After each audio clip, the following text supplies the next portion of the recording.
Hello. We're here. I just like sprinted from the other room because I was going to talk about the books and I always just like holding a book when I'm talking about it and realized that I didn't have it with me and I was like I need it. I cannot start until I have it in my hands.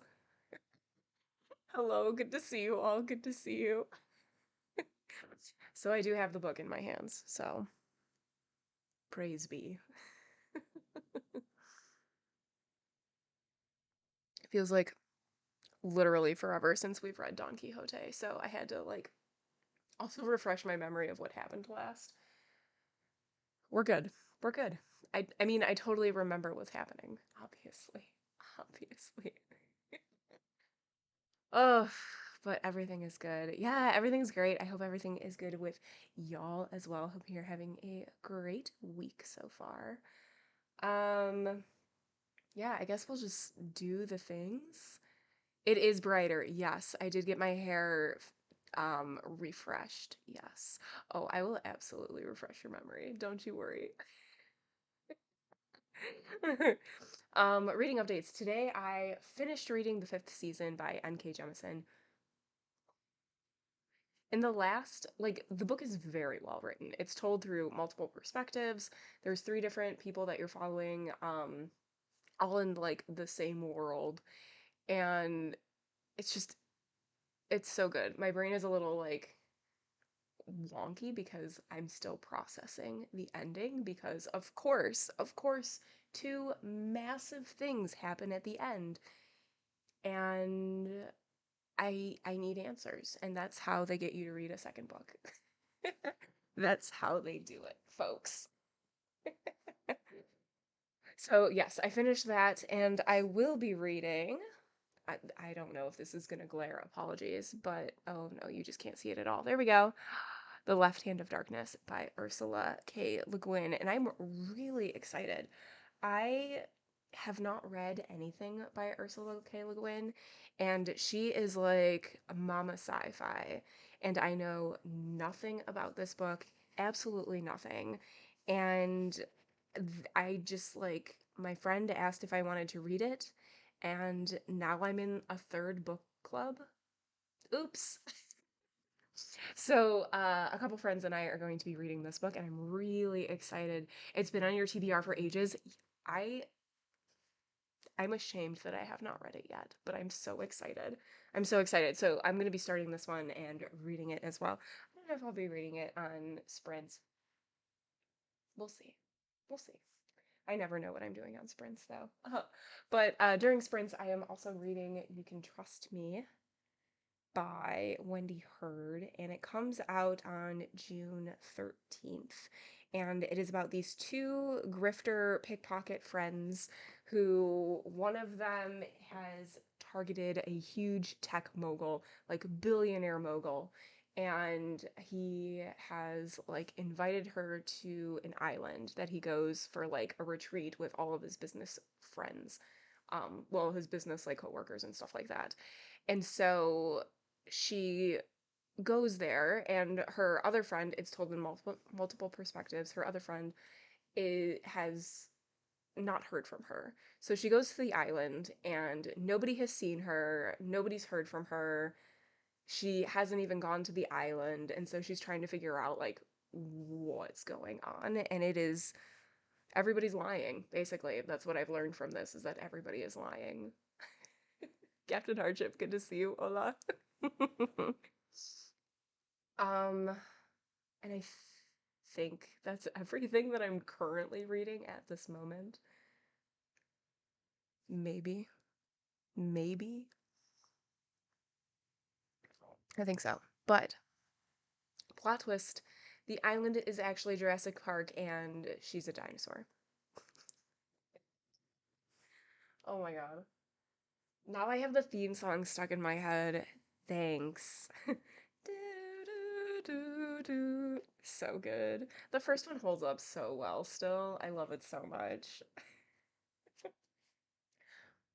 Any hoodles. Don Quixote. We're back after a millennia of a break. You are a sucker for stupid plot twists. So good. I love them too. Even if you can see them, I love them. I love them so much. Okay, chapter 34 is where we're going to be starting today. What happened last time? Good question. So, Don Quixote and Sancho are traveling as they do, and they come across a boat. And they hop into the boat and they see all of these like water mills. And of course, Don Quixote is like, there's a princess that they have captured in this watermill. So they like go and they attack. And the people working on the watermill are like, dude, what are you doing? Excuse me. So it didn't work out. So they get back onto shore and they come across a falconer, and she is like a beautiful falconer. She's surrounded by other people too, and she has actually read the first part of Don Quixote and knows who Don Quixote and who Sancho Panza are. And so she is a duchess and she introduces them to her duke, her partner, and they invite them to their house. And so before they get there, they tell everybody who's working in their household to treat Don Quixote like a knight errant and Sancho Panza like a squire. And so they're going along with this farce that they are who they truly are and just like playing into their roles that they've already established. And it's just interesting. And but they both like love Don Quixote and Sancho for who they are and the adventures that they've had, and they're asking them questions and like clarifying things like, well, Sancho, why are you following Don Quixote? Like, he's mad, clearly, and anybody who's following somebody who's mad must be mad themselves. And so he like explains, he's like, I love Don Quixote. Like, I would do anything for him. He's my best friend. I'm so loyal to him. I can't leave him, blah blah blah. And then she sort of eases his mind for lying to Don Quixote. So a while ago, like a flashback. Pretend it's Wayne's World. They come across Lady Dulcinea of Toboso, but it's not really her. And Sancho convinces Don Quixote that it is her, but she's been enchanted to look like a peasant. And so Sancho has been feeling bad about this, and the Duchess makes him feel better about it and saying, oh no, it was definitely her. Like, you didn't lie at all, like that sort of thing. And so, like, he feels better about it. And then he, like, goes off and goes to sleep. And I think that might be the last thing that happens. There's a bunch of, like, minor characters and stuff that are in the estate that I just don't remember their names. But when we come across them, the memory may or may not be jogged. This book is, it truly is. It is so wild, and I can't even tell you any guesses of what I think is going to happen because I just don't know. I just don't know. And I'm sure that any guess that I have is going to be so much tamer than what actually happens, which is great. It's great. I'm excited. I'm enjoying this way more than I thought I would, just because like it's a classic and like I've heard that it's really good and I've heard that it's really funny, but it's a monster book, and just knowing that it's a classic and then people really love it has like that added pressure. So I am enjoying it though. But let's have a sip and let's find out what happens.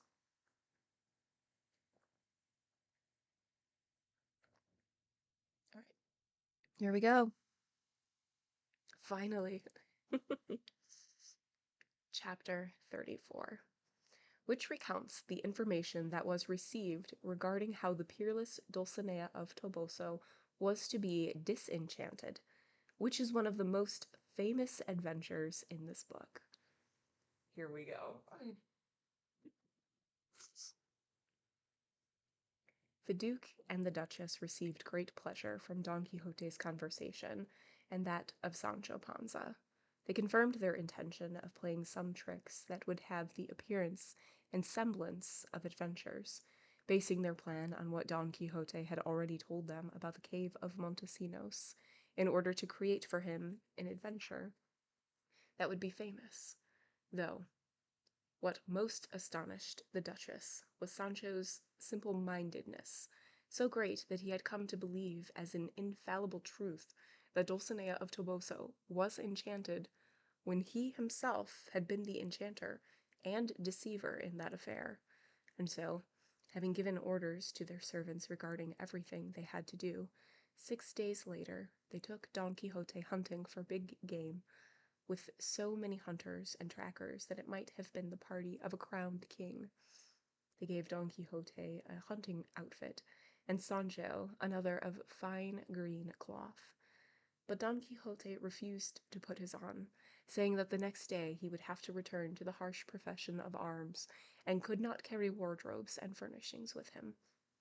Sancho, however, accepted what they had given him, intending to sell it at the earliest opportunity. When the long-awaited day arrived, Don Quixote put on his armor, Sancho donned his outfit, and, riding his donkey, for he did not wish to leave him behind even though they had provided him with a horse, he joined the troop of hunters. The Duchess rode out in splendid attire, and Don Quixote, in his courtesy and politeness, took the reins of her palfrey, although the Duke did not wish to allow it, and finally they reached a forest that lay between 2 high mountains, where, having set up their posts, their blinds, and their traps, and assigning people to different positions, the hunt began with so great a clamor, so much shouting and calling and barking of dogs and sounding of horns, that they could not hear one another speak. Oh yeah, Noodles, of course, take care. Do what you gotta do. The Duchess dismounted, and, holding a sharp javelin in her hands, took up a post where she knew wild boar usually passed by. The Duke and Don Quixote also dismounted, and stationed themselves on either side of her. Sancho, who was behind them all, did not dismount the donkey, for he did not dare abandon him in the event some mishap befell him, and as soon as they and a good number of other servants had taken their places, then, pursued by the dogs and followed by their trackers, they saw a huge wild boar rushing toward them, grinding its teeth and tusks and foaming at the mouth. When he saw it, Don Quixote grasped his shield and drew his sword and stepped forward to meet it. The Duke did the same with his javelin, but the Duchess would have gone ahead of all of them if the Duke had not stopped her. Only Sancho, when he saw the valiant beast, abandoned his donkey, and began to run as fast as he could, and attempted to climb to the top of a tall oak, but failed. Instead, when he was halfway up the tree, holding on to a branch as he struggled to reach the top, his luck was so bad, and he was so unfortunate, that the branch broke, and when it fell to the ground, he was still in the air, caught on the stump of a branch and unable to reach the ground. And seeing himself in this situation, and his green tunic tearing, and thinking that if the wild animal ran past it could reach him, he began to give so many shouts and to call for help with so much urgency that everyone who heard him and did not see him believed he was in the jaws of a savage beast. Finally, the tusked boar was run through by the sharp points of the many javelins it encountered. Don Quixote, turning his head in the direction of Sancho's shouting, for he had realized that the shouts were his, saw him hanging upside down from the oak, his donkey beside him, for the Grey did not abandon him in his calamity, and Cid Hamate says he rarely saw Sancho Panza without his donkey, or the donkey without Sancho. Such was the friendship and good faith that existed between the two of them. Don Quixote approached and unhooked Sancho, who, finding himself free and on the ground, looked at how badly torn the hunting tunic was, and it pained him deeply, for he had thought of his outfit as an inheritance. In the meantime, The powerful boar was lain across a mule, covered with sprigs of rosemary and sprays of myrtle, and taken, as a sign of the spoils of victory, to some large field tents that had been pitched in the middle of the wood. There they found the tables prepared and the meal ready, a banquet so sumptuous and large that one could easily see in it the greatness and magnificence of the person who offered it. Sancho, showing the Duchess the tears in his ripped tunic, said, "If this had been a hunt of hares or small birds, my tunic would not have suffered this damage. I don't know what pleasure there is in waiting for an animal like that. If it gores you with a tusk, you kill it. You remember hearing an old ballad that says, 'May you be eaten by bears, like his majesty Favilla.'" "That was Visigoth king," said Don Quixote, "who went hunting for big game and was devoured by a bear." "That's what I'm saying," responded Sancho. "I wouldn't want princes and kings to put themselves in that kind of danger in exchange for a pleasure they really shouldn't be one, since it involves killing an animal that hasn't done anything wrong." "But you're mistaken, Sancho," responded the Duke, "because the practice of hunting big game is more appropriate and necessary for kings and princes than any other. Hunting is an image of war. In it there are stratagems, traps, and snares for conquering the enemy safely. One suffers bitter cold and intolerable heat. Idleness and sleep are diminished. One's strength is fortified. One's limbs are made agile. In short, it is a practice that harms no one and gives pleasure to many. And the best thing about it is that it is not for everyone, as other forms of hunting are, except for hawking, which also is only for kings and great lords. And so, Sancho, change your opinion. And when you are a governor, devote yourself to hunting, and see how it will benefit you 100 times over." "No," responded Sancho. "A good governor and a broken leg stay at home." There is a note after that sentence, and it says, "This is a variation on the adage about a good wife." How nice if weary merchants came to see him and he was in the woods himself.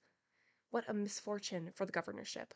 By my faith, señor, hunting and these pastimes are more for idlers than for governors. What I plan to amuse myself with is playing Triunfo Invidaldo on feast days and ninepins on Sundays and holidays. All this hunting and hollering doesn't go well with my nature and doesn't sit well with my conscience. Hey, Wadsworth, good to see you. And there are 2 notes. The first one is after Triunfo Invidado, and it says, "a card game." And then the second one is after all this hunting and hollering. It says, "The Spanish reads casas ni casos, a nonsensical wordplay based on casa, the hunt, and caso, ladle, which seems to be the feminine and masculine forms of the same word, but are not."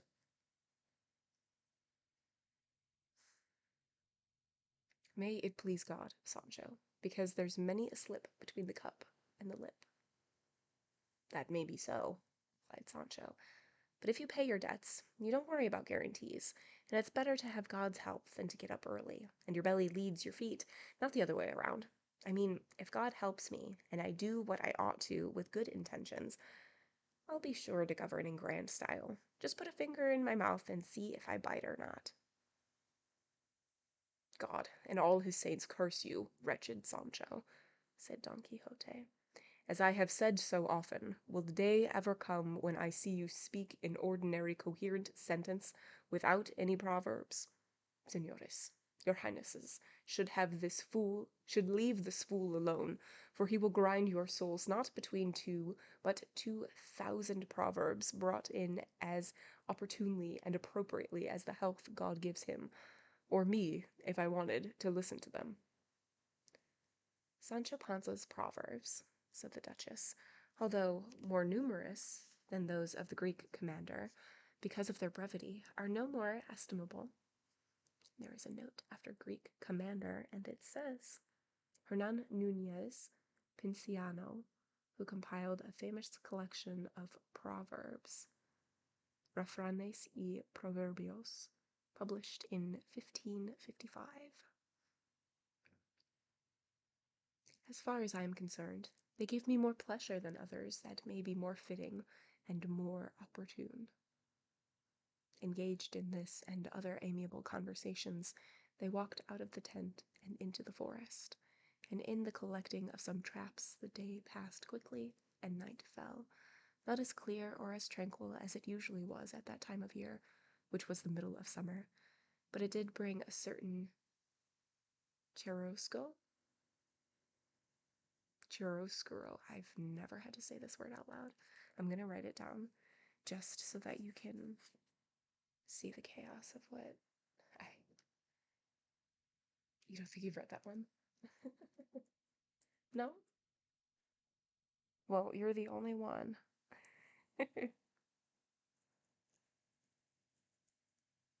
Yes, that is it. Thank you, Falkor. I just can't say words out loud. That's what it is. Chiaroscuro. Chiaroscuro. There we go. Thank you, Nightbot.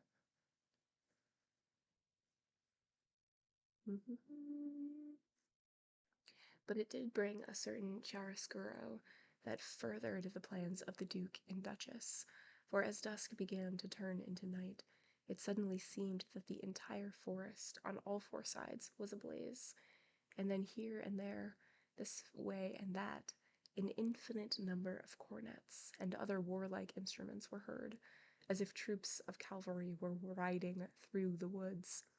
The light of the fires and the sound of martial instruments almost blinded and deafened the eyes and ears of those nearby, and even those who were elsewhere in the forest. It's an art school word. So fancy. Then they heard the sound of infinite lelelis, in the manner of a Moorish battle cry. Trumpets and bugles blared, drums sounded, fifes played almost all the same time, and so continually and so rapidly that one could lose one's senses in the confused din of so many instruments. The Duke was stunned. The Duchess... Oh no, I lost my spot. Okay. The Duchess couldn't say anything because I lost my spot. Here we go. The Duke was stunned. The Duchess was astounded. Don Quixote was astonished. Sancho Panza trembled, and even those who knew the cause were frightened. In their fear they fell silent, and a postilion dressed as a demon passed in front of them, and instead of a cornet, he was playing a huge, hollow animal horn that emitted a harsh and terrifying sound. "Hello there, courier," said the Duke. "Who are you? Where are you going, and what soldiers are these who seem to be crossing this forest?" To which the courier, in a dreadful, brash voice, responded, "I am the devil. I am looking for Don Quixote of La Mancha. The people coming through here are 6 troops of enchanters who bear the peerless Dulcinea of Toboso on a triumphal carriage. Enchanted, she comes with the gallant Frenchman Montesinos to instruct Don Quixote as to how the lady is to be disenchanted." "You are the devil, as you say you are, and as your figure suggests. You would have known the knight Don Quixote of La Mancha, for you have him here before you." "By God and my conscience," responded the devil, "I wasn't really thinking. My thoughts are distracted by so many things that I forgot the principal reason for my being here." "There can be no doubt," said Sancho, "that this demon is a decent man and a good Christian, because otherwise he wouldn't swear by God and my conscience. Now I think there must be good people even down in hell." Oh, Sancho.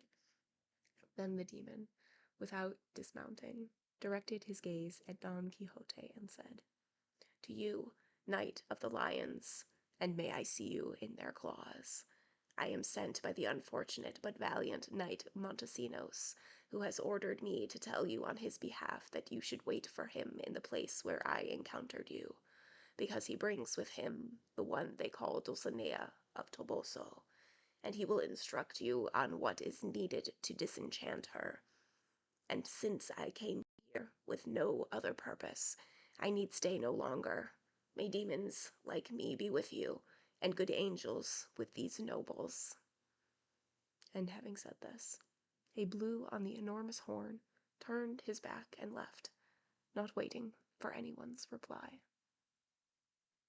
Without evil there can be no good, so it must be good to be evil sometimes. This caused new amazement in everyone, especially in Sancho and Don Quixote. And Sancho, when he saw that, despite the truth, people insisted that Dulcinea was enchanted. And Don Quixote, because he could not be certain if what had happened to him in the cave of Montesinos was true or not. And as he was lost in these thoughts, the Duke said to him, "Does your Grace intend to wait, Señor Don Quixote?" "How could I not?" he responded. "I shall wait here, intrepid and strong, though all of hell were to attack me." Hey, Duddy, yes, more Don Quixote. "Well, I see another devil in here, another horn like that one. I wouldn't wait here any more than I'd wait in Flanders," said Sancho. By now, the night had grown even darker, and a good number of lights began to move through the forest, just as the dry exhalations of the earth move across the sky, and to our eyes seem like shooting stars. At the same time, a terrifying noise was heard, something like the one made by the solid wheels usually found on ox carts, from whose harsh and constant screeching, they say, wolves and bears flee if there are any nearby when they pass. To this was added more tumult, another clamor that heightened all the orders, which was that it really seemed that in the four corners of the forest, four encounters or battles were taking place at the same time, because here the hard thunder or terrifying artillery sounded. There, infinite muskets were being fired. The voices of the combatants cried out close by. The Muslim lilies were repeated in the distance.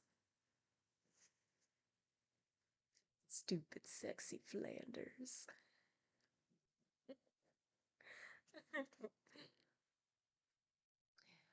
Finally, the cornets, the animal horns, the hunting horns, the bugles, the trumpets, the drums, the artillery, the harquebuses, and above all, the awful noise of the carts together formed a sound so confused and horrible that Don Quixote had to summon all his valor to endure it.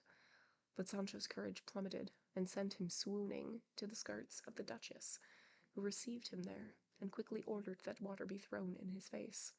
It was, and he regained consciousness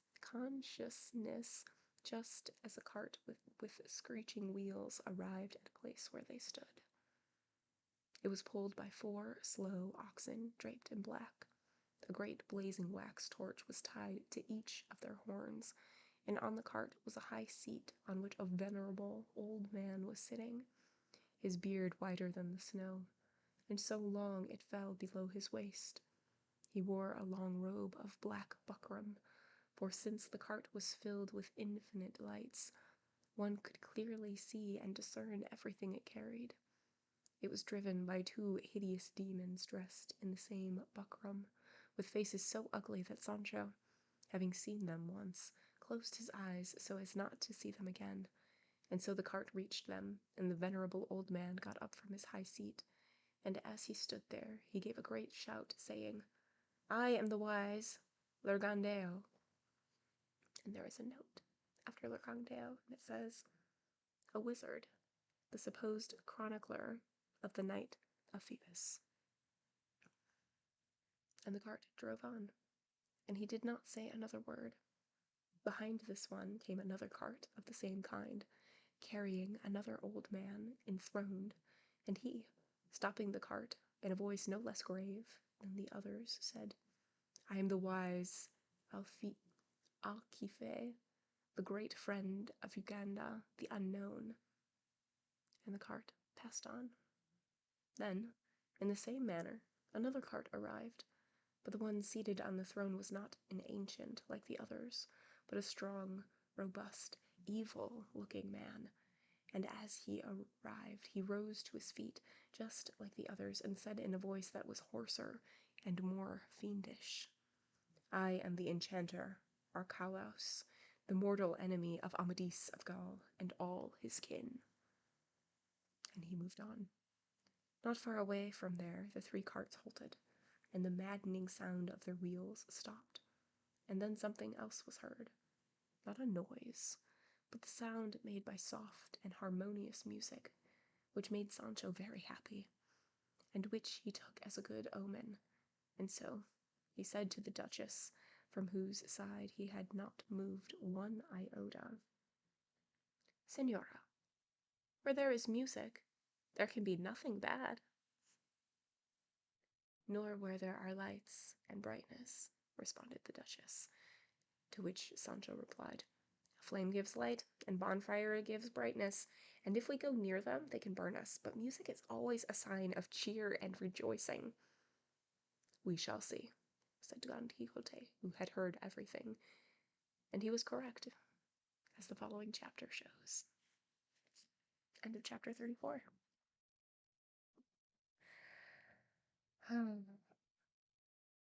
Okay, so is this, I mean, I'm pretty sure it was alluded to last time we read, but I think the Duke and the Duchess are behind this scheming with the demon and the carts. But we shall see. Okay, so Sancho and Don Quixote go out as part of a hunting party with the Duke and the Duchess. And Sancho, in true Sancho fashion, gets stuck upside down and just can't get out. And that's where he stays for the whole time. And then there's like a bunch of like trumpets and such, and a demon comes, and the demon is like, "Dude, we can disenchant Lady Dulcinea of Toboso. You just have to go back to Montesino and wait there, and all will be good." And then the three carts come by, and now there's music and bonfires, and Sancho is like, "Well, obviously this is good. This is a good sign. Where there's music, there's fun." Cassidy, thank you so much for the follow. Welcome in. It is bluer. Yes, Wadsworth, you are correct. Yes, I touched it up. It was growing. It was growing and fading, so I got it refreshed.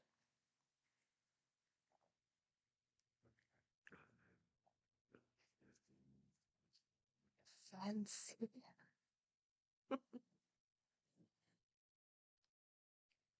All right. Chapter 35. Okay, we are on page 690 right this second, which means we are only 300 pages away from being done. We are a regular book length of being done. I love it. Okay, chapter 35, in which the information that Don Quixote received regarding the disenchantment of Dulcinea continues, along with other remarkable events. To the rhythm of the pleasant music, they saw coming toward them the kind of cart that is called triumphal, pulled by 6 grey mules, caparisoned in white linen. On each of them rode a penitent of light, also dressed in white and holding a large burning wax torch in his hand. And there is a note after penitent of light, and it says, "The name given to those who carried torches or candles in religious processions." Yeah, this is just all volume 1. On to volume 2 through 7. The cart was 2 or even 3 times larger than the previous ones, and the sides and front were occupied by 12 other penitents, as white as snow, all with their burning torches, a sight that caused both wonder and terror, On a raised throne sat a nymph draped in 1,000 veils of silver cloth, and on all of them infinite numbers of gold sequins were sparkling, making her seem, if not richly, then at least colorfully dressed. Her face was covered by transparent and delicate sendal, so that despite its folds, the very beautiful face of a maiden was revealed, and the many lights made it possible to discern her beauty and her age, which appeared to be no more than 20, and no less than 17. And there is a note after delicate sendal, and it says, a sheer silk fabric. Don Quixote 2, Sancho scared stupid. Don Quixote 3, in space. I love this. I would love to see Don Quixote in space. Next to her came a figure dressed in the kind of long robe that is called flowing, with a black veil covering the head.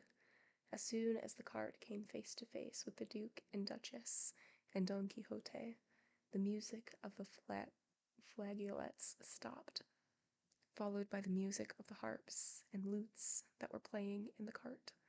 The figure in the robe stood, and, pulling the rope open and removing the veil, revealed the fleshless, hideous figure of death itself, causing grief in Don Quixote and dismay in Sancho Panza, where the Duke and Duchess adopted a semblance of fear.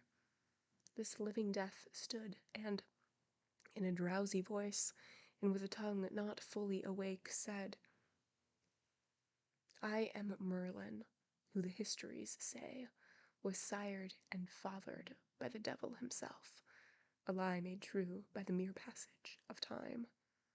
I am the prince of magic, king and font of Zoroastrian science and lore, and enemy to those ages and times that attempt to conceal the gallant deeds of the brave and courageous errant knights whom I so dearly loved and still do love, although the disposition of enchanters, of mages and magicians always is flint-hearted, harsh, and ruthless. Mine alone is tender, soft, and loving, wanting no more than always to do good to everyone. Down in the dark, mournful caverns of Dis, where my soul passed endless time in giving shape to certain forms and characters and rhomboids, the melancholy voice of the beauteous and peerless Dulcinea of Toboso reached my ears. And there is a note after Dis that says, the god of the underworld associated with Pluto, Orcus, and Hades. Air Don Quixote, nothing in the rules says knights can't play basketball. Oh my god, I would watch that.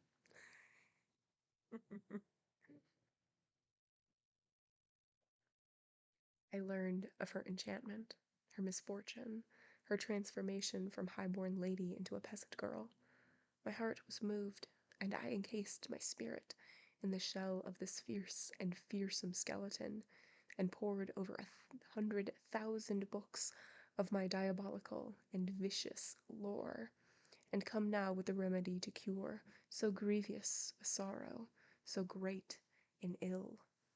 O you, glory and honor of all who don tunics of adamant, steel, and diamond, light and lantern, pilot, holster, and guide, of those who abandon the languor of sleep, their idle beds to take up and profess the unbearable burden and exercise of blood-drenched and weighty arms, I say to you, O famous knight, never sufficiently praised, to you, both valiant and wise, O Don Quixote, the splendor of La Mancha and star of Spain, that for the peerless Lady Dulcinea, to regain and recover her first state, your squire, Sancho, needs to give himself 3,300 blows upon both his broad buttocks, robust and large, bared to the whip,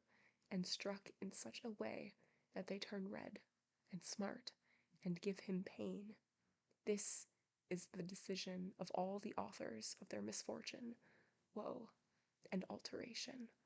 And for this I have come, my lords and ladies. Okay, so Death himself has rode up and is like, I know who you are, and the only way to bring Dulcinea back is for Sancho to spank himself 3,300 times, and it needs to hurt. Oh, by my soul, said Sancho, I won't talk about 3,000 lashes, but I'd as soon give myself 3 as stab myself 3. We're gonna read that again. Sancho has just a way with words that don't jive with me sometimes. Okay. I won't talk about 3,000 lashes, but I'd as soon give myself 3 as stab myself 3 times. To the devil with that kind of disenchanting. I don't know what my backside has to do with enchantments. By God, if Senor Merlin hasn't found any other way to disenchant Senora Dulcinea of Toboso, then she can go to her grave enchanted. I shall take you, said Don Quixote. Don Peasant, you churl, stuffed with garlic, and I shall tie you to a tree as naked as the day you were born, and I shall give you not 3,300, but 6,600 lashes, and they will go so deep that they will not come off, even if you pull them 3,300 times. And if you say one word to me, I shall tear out your soul. And there is a note after I shall take you, and it says, Don Quixote addresses Sancho in a more distant, formal way throughout this paragraph. As always, it indicates extreme anger. Hearing which, Merlin said, That cannot be, because the lashes our good Sancho is to receive must be by his own will, and not by force, and he can take as long as he desires, for there is no fixed time limit. He is also permitted, if he wishes, to save himself half the abuse of this whipping, to allow another's hand, even if somewhat heavy, to lash him. Not another, not mine, not heavy, not ready to be weighed, replied Sancho. No hand at all is going to touch me. Did I, by some chance, give birth to Senora Dulcinea of Toboso?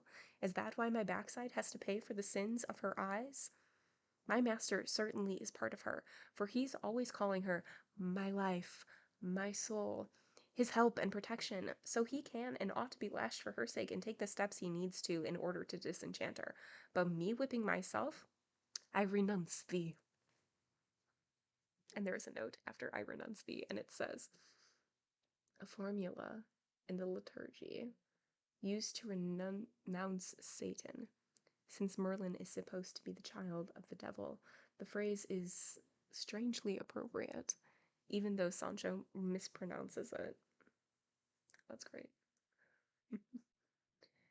No sooner had Sancho said this than the silvered nymph who was next to the spirit of Merlin rose to her feet, removed the sheer veil, and revealed her face, which everyone thought was exceptionally beautiful, and with masculine self-assurance, and voice not especially feminine, she spoke directly to Sancho Panza, saying, "Oh, ill-fated squire, with your unfeeling soul, torpid heart, stony and flinty nature, if you were commanded, O shameless thief, to throw yourself from a high tower, if you were asked, O enemy of mankind, to eat 12 toads, 24 lizards, and 36 snakes, if you were urged to murder your wife and children with a cruel, sharp scimitar, it would be no surprise if you were reluctant and evasive.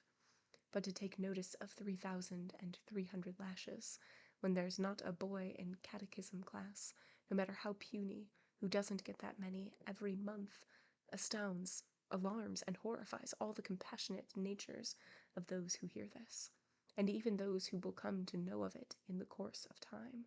Turn, O wretched and hard-hearted beast, turn, I say, those eyes of a startled owl toward mine, which have been compared to shining stars, and you will see them weep a steady stream, nay, a river, of tears cutting furrows, tracks, and pathways into the fair fields of my cheeks. Show pity, you crafty and malevolent monster. I am still in my teens, 19, not yet 20, and the flower of my youth is being consumed and withered beneath the coarse hide of a crude peasant girl. And if I do not appear so now, it is particular favor that Signor Merlin, here present, has done for me, so that my beauty may soften you, for the tears of afflicted beauty can turn crags into cotton, and tigers into sheep. Lash, lash that hide, O savage beast, and liberate your energies from the sloth that inclines you only to eating and still more eating. Free the smoothness of my flesh, the gentleness of my nature, and the beauty of my face, and if, for my sake, you do not wish to soften your heart or lessen the time it will take you, then do so for that poor knight there beside you. For your master, I say, whose soul I can see, since it is caught in his throat, not the span of 10 fingers from his lips, waiting only for your harsh or gentle response to come out of his mouth or return to his stomach.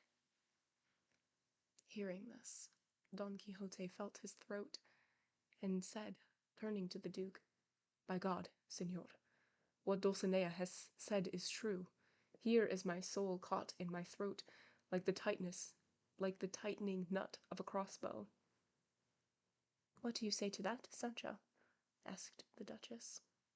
"I say, Señor," responded Sancho, "what I have already said. As far as lashes are concerned, I renounce thee." Yeah, total guilt trip. "I renounce thee, is what you mean, Sancho. What you said is wrong," said the Duke. "Your Highness, leave me alone," responded Sancho. "I'm in no condition now to worry about subtleties or one letter more or less. These lashes that have to be given to me, or that I have to give to myself, have me so upset that I don't know what I'm saying or doing. But I'd like to hear from the lady Señora Dulcinea of Toboso where it was that she learned how to ask for things.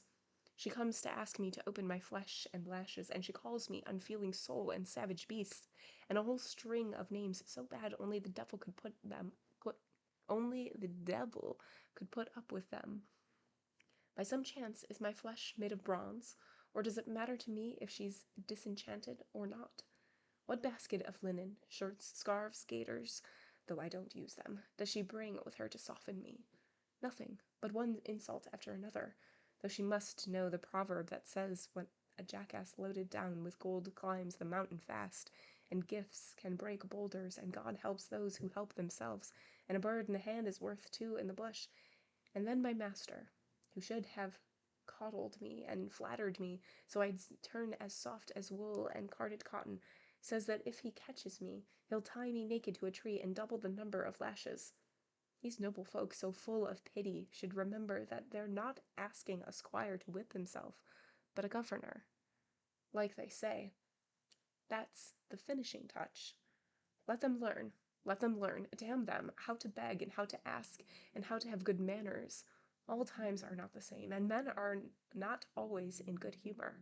Here I am, bursting with grief because my green tunic is torn, and they come to ask me to give myself lashes of my own free will, when it's as unwilling to do that as to become an Indian chief.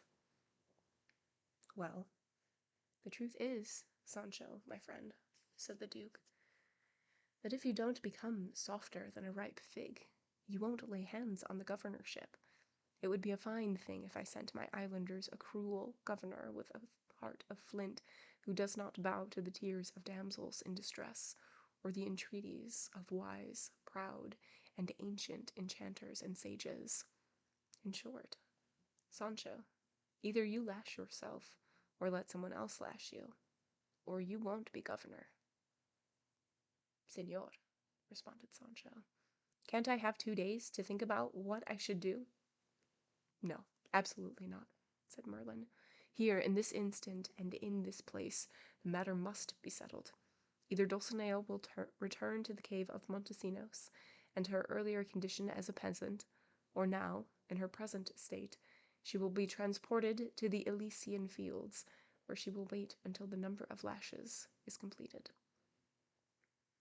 Come now, my good Sancho, said the Duchess, take heart and be grateful to Don Quixote for the bread you have eaten. We all must serve and please him for his virtuous nature and his high acts of chivalry. Say yes, my friend, to this flogging, and let the devil go to the devil, and fear to the coward, for a brave heart breaks bad luck, as you know very well. To this Sancho responded with some foolishness, and speaking to Merlin, he said, Tell me, your grace, Señor Merlin, the devil courier came here and gave my master a message from Señor Montesinos, telling him to wait here because he was going to give him instructions on how to disenchant Señora Doña Dulcinea of Toboso. And so far we haven't seen Montesinos, or anybody like him. To which Merlin responded, The devil, Sancho, my friend, is ignorant and a great scoundrel. I sent him to look for your master, with a message not from Montesinos, but from me, because Montesinos is in his cave, thinking about, or I should say, hoping for his disenchantment, because he still has a long way to go. If he owes you something, or if you have any business to do with him, I'll bring him to you, to whatever place you like. For now, just say yes to this whipping, and believe me when I say that it will be of benefit to your soul and your body. Your soul, because of the charity you bring to it, and your body, because I know you have a sanguine temperament, and it won't do you much harm to lose a little blood. What a lot of doctors there are in the world. Even enchanters are doctors, replied Sancho. Well, since everybody's telling me to do it, though I can't see it, I say that I'll be happy to give myself 3,300 lashes on the condition that I can give them whenever I like, without anybody trying to set the number or days or length of time, and I'll try to wipe out the debt as fast as I can so the world can enjoy the beauty of Señora Doña Dulcinea of Toboso. Because, though I didn't think so before, it seems she really is beautiful. Another condition has to be that I'm not obliged to draw blood with the whipping, and if some lashes are like the flick of an animal's tail brushing away flies, they still have to be counted. Also, if I make a mistake in the number, Señor Merlin, since he knows everything, has to be responsible for keeping count and letting me know if I have too few or too many. No one has to let you know if you have too many, responded Merlin, because when you reach the correct number, Señora Dulcinea will suddenly be disenchanted and will come, gratefully, to her good Sancho to thank him and even reward him for his good deed. So there is no reason to have any doubt about too many or too few, and heaven forbid that I deceive anybody, even by so much as a hair. Well, and it's in God's hands, said Sancho. I consent to my bad fortune. I say that I accept the penance with the conditions that have been stated. As soon as Sancho said these words, the music of the flageolets began to sound again, and an infinite number of harquebuses were fired, and Don Quixote threw his arms around Sancho's neck and gave him 1,000 kisses on his forehead and cheeks. The Duchess and the Duke and all those present gave signs of great contentment and joy, and the cart began to move, and as the beautiful Dulcinea passed by, she bowed her head to the Dukes and Duchess, and made a deep curtsy to Sancho. And now a joyful and smiling dawn quickly approached. The flowers of the fields raised their heads and stood erect, and the liquid crystal of the streams, murmuring over smooth white and gray pebbles, hurried to pay tribute to the rivers that awaited them. The joyful earth, the bright sky, the clear air, the serene light, together and separately gave clear indications that the day that came treading on the skirts of the dawn would be calm and bright, and the Duke and Duchess satisfied with their hunt and with having achieved their ends so cleverly and successfully, returned to their castle, intending to continue with their deceptions, because for them there really was nothing that gave them greater pleasure. End of the chapter. Alright, so the Duke and the Duchess are kind of mean. So they put this all together. Got it. Terrible. So they think that in order for Dulcinea to stay Dulcinea and not return back to being a peasant, Sancho needs to whip himself 3,300 times, and it doesn't need to all be in one day. He can do it as long as he wants, like take as long as he needs to, but it needs to be 3,300 times. And nobody's going to count for him, because if it's the right number, Dulcinea will just come back into Don Quixote's arms. At least he doesn't have to go back in the blanket. You're right. You're right. I didn't think about that. At least there's no blanket involved. Oh my god. I'm surprised he didn't bring that back up. So that's cool. There, it is a lot of whipping, yes.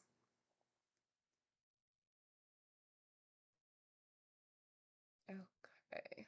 So cool.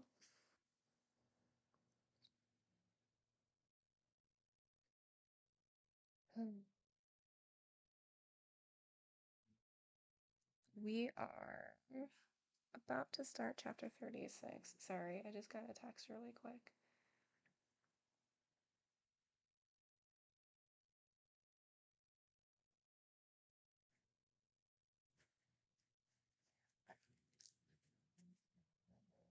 Let's taste it. Whip it good. Da da da da da. Ba-na.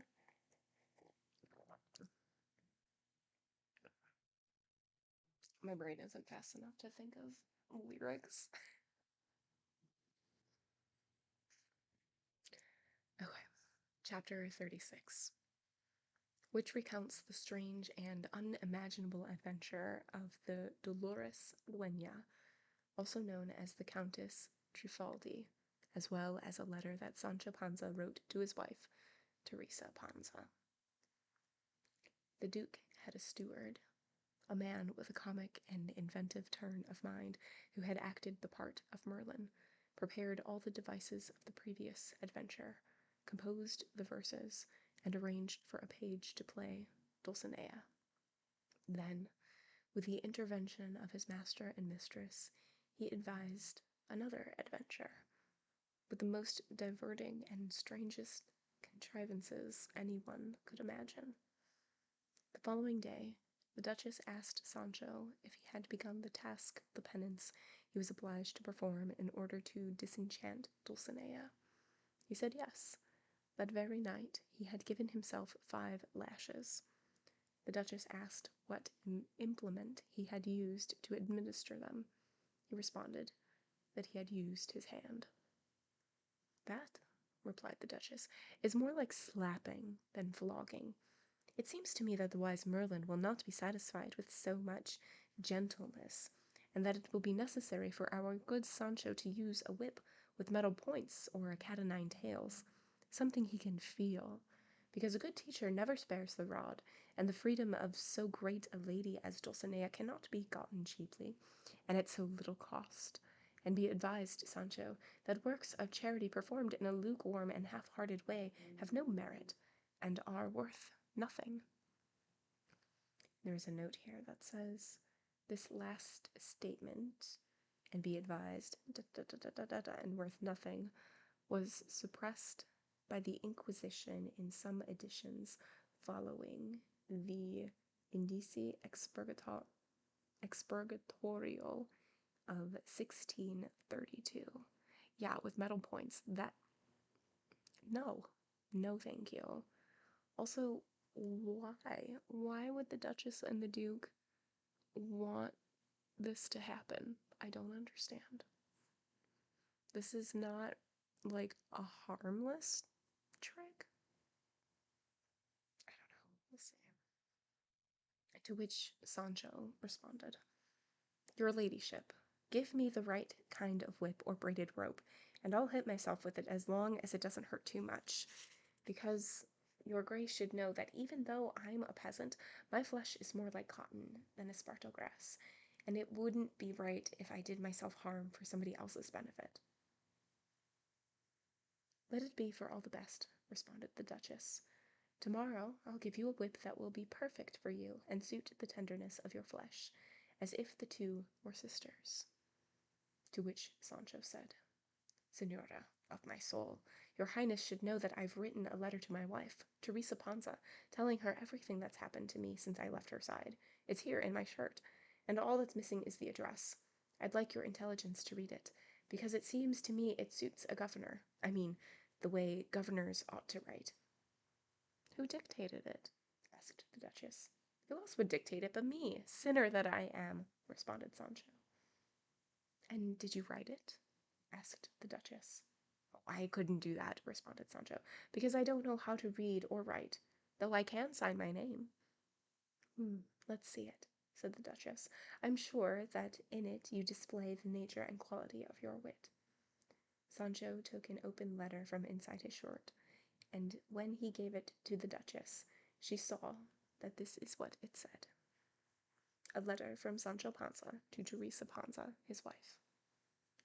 If they gave me a good whipping, at least I rode a good donkey.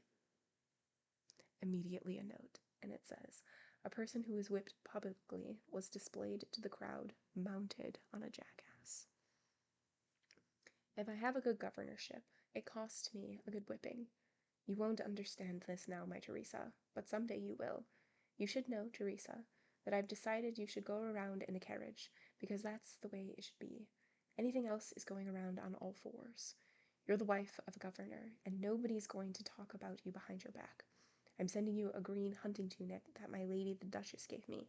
Make it into a skirt and bodice for our daughter. I've heard in this land that Don Quixote, my master, is a sane madman and an amusing fool, and that I'm just as good as he is. We've been in the cave of Montesinos, and the wise Merlin has picked me for the disenchantment of Dulcinea of Toboso, who's called Aldonza Lorenzo, there where you are, with the 3,300 lashes, less 5, and that I'll give myself. She'll be as disenchanted as the mother who bore her. Don't tell anybody this, because if you tell your business in public, some will say it's white and others that it's black. In a few days, I'll leave for the governorship, and I'm going there with a real desire to make money because I've been told that all new governors have this same desire. I'll see how things are there and let you know whether or not you should come to be with me. The Grey is fine and sends you his best. I don't plan to leave him even if they make me Grand Turk. My lady the Duchess kisses your hand 1,000 times. Send her back 2,000, because there's nothing that costs less or is cheaper, as my master says, than good manners.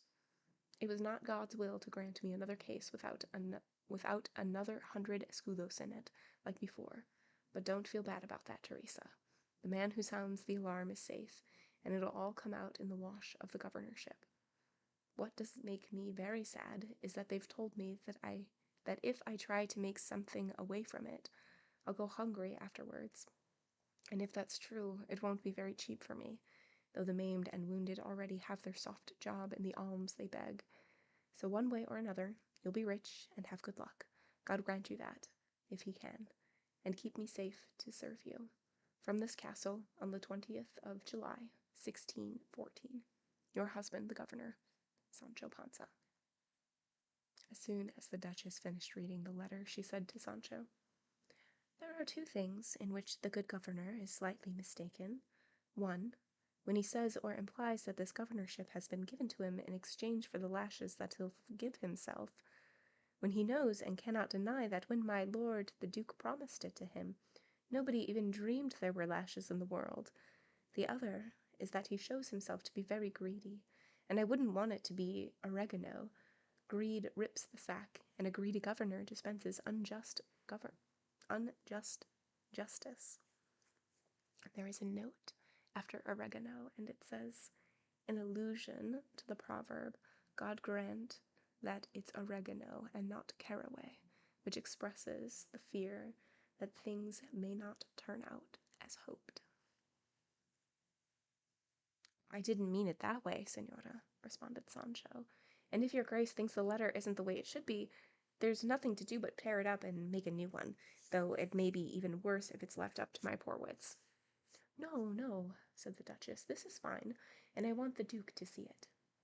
Having said this, they went out to a garden where they were to have dinner that day. The Duchess showed Sancho's letter to the Duke, who derived a good deal of pleasure from it.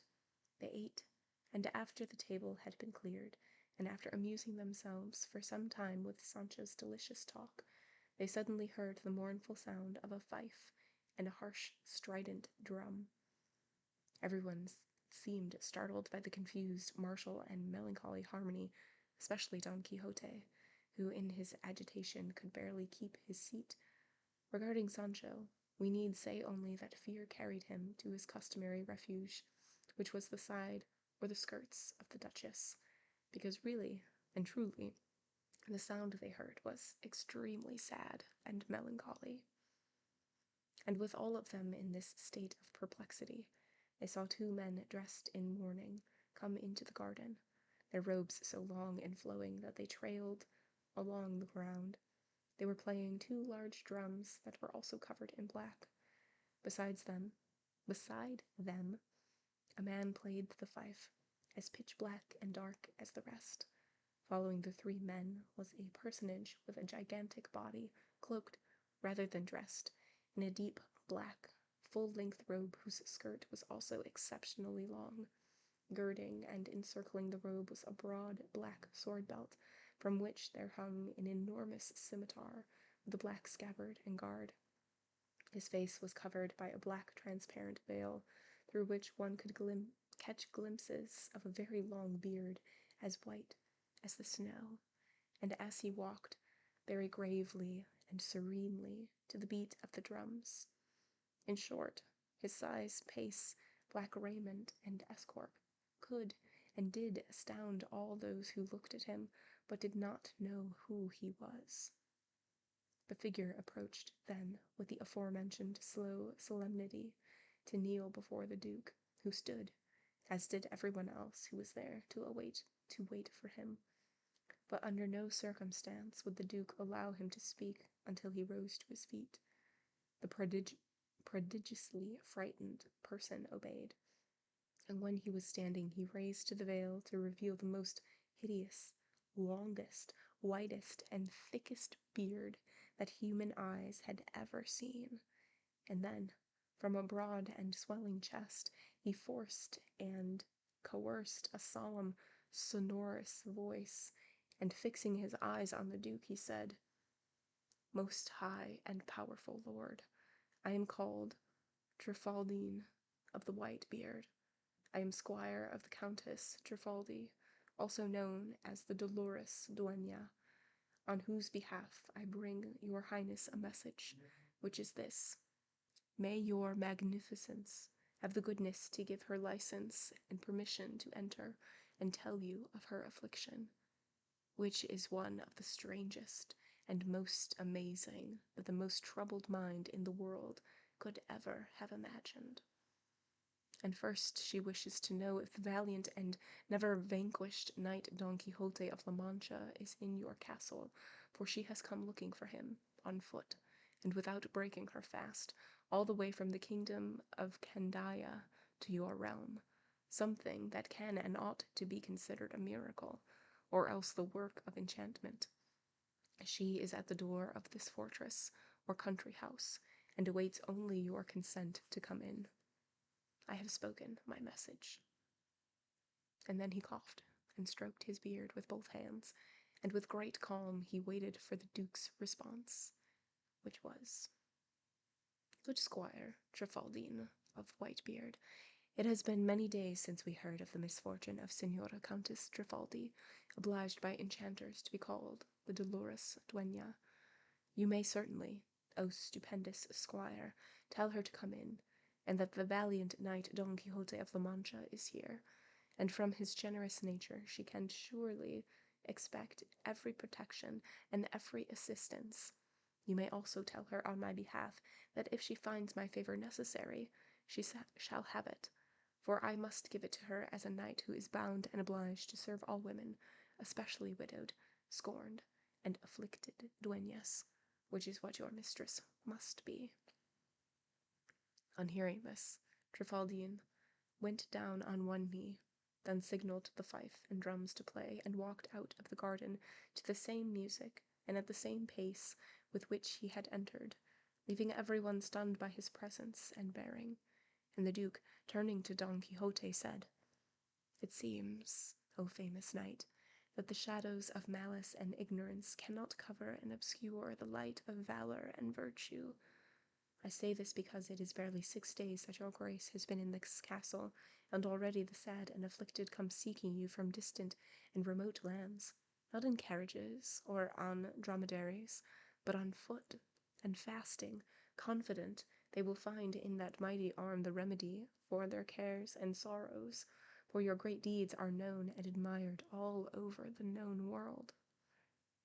"Señor Duke, I wish," responded Don Quixote, "that the blessed religious who displayed at the table the other day so much animosity and ill will towards knight-errant were here to see this with his own eyes, whether such knights are necessary in the world, to touch, at least, with his own hand the fact that those who are extraordinarily afflicted and disconsolate in great difficulties and enormous misfortunes do not go to seek their remedy in the house of the lettered, or the village sacristan, or the knight who has never managed to go beyond the borders of his town, or the idle courtier who would rather seek out news to repeat and recount than perform deeds and great feats so that others can tell about them and write about them. The remedy for difficulties, the help for those in need, the protection of damsels, the consolation of widows, are not found in any persons more clearly than in knights-errant, and I give infinite thanks to heavens because I am one, and I welcome any misfortune and travail that may befall me in this honourable exercise.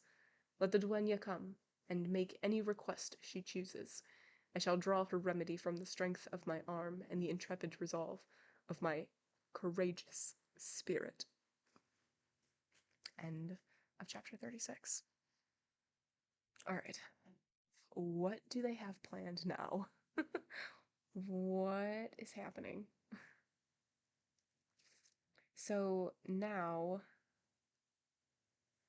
we have visitors coming, I'm assuming sent by the Duke and the Duchess, saying that they need help from Don Quixote.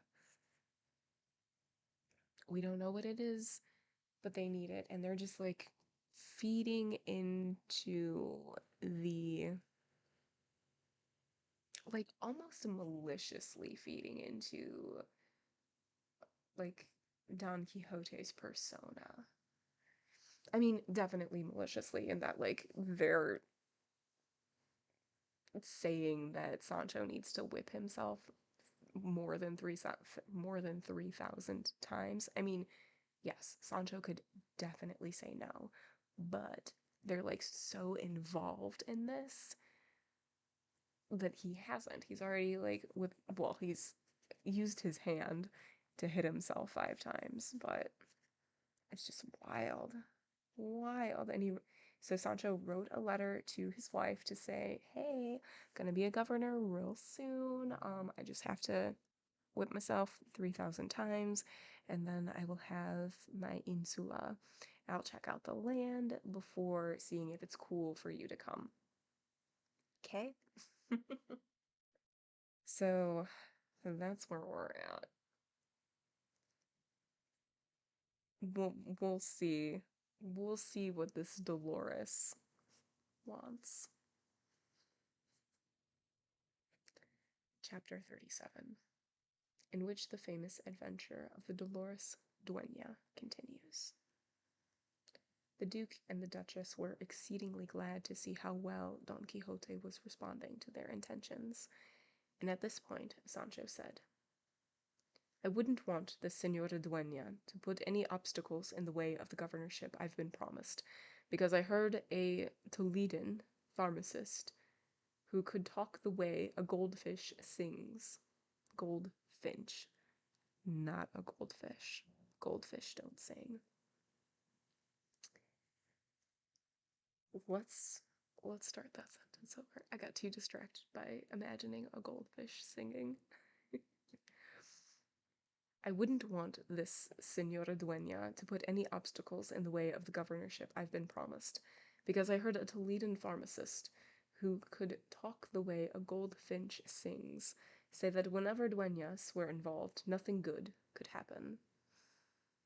God save me, what bad things that pharmacist had to say about them, which makes me think that since all dueñas are annoying and impertinent, no matter what their quality and condition may be, what will the dolorous ones be like?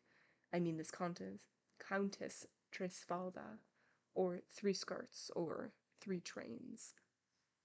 And there is a note that says, Sancho hears the name Trifaldi as Tres Faldas, or Three Skirts, leading to his comments on skirts and trains. Cuts. Hello, good to see you. Welcome in.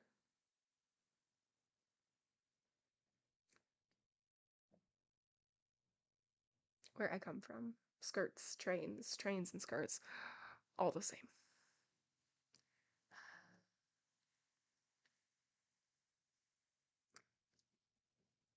I was totally using the wrong voice. Apologies, that was all Sancho.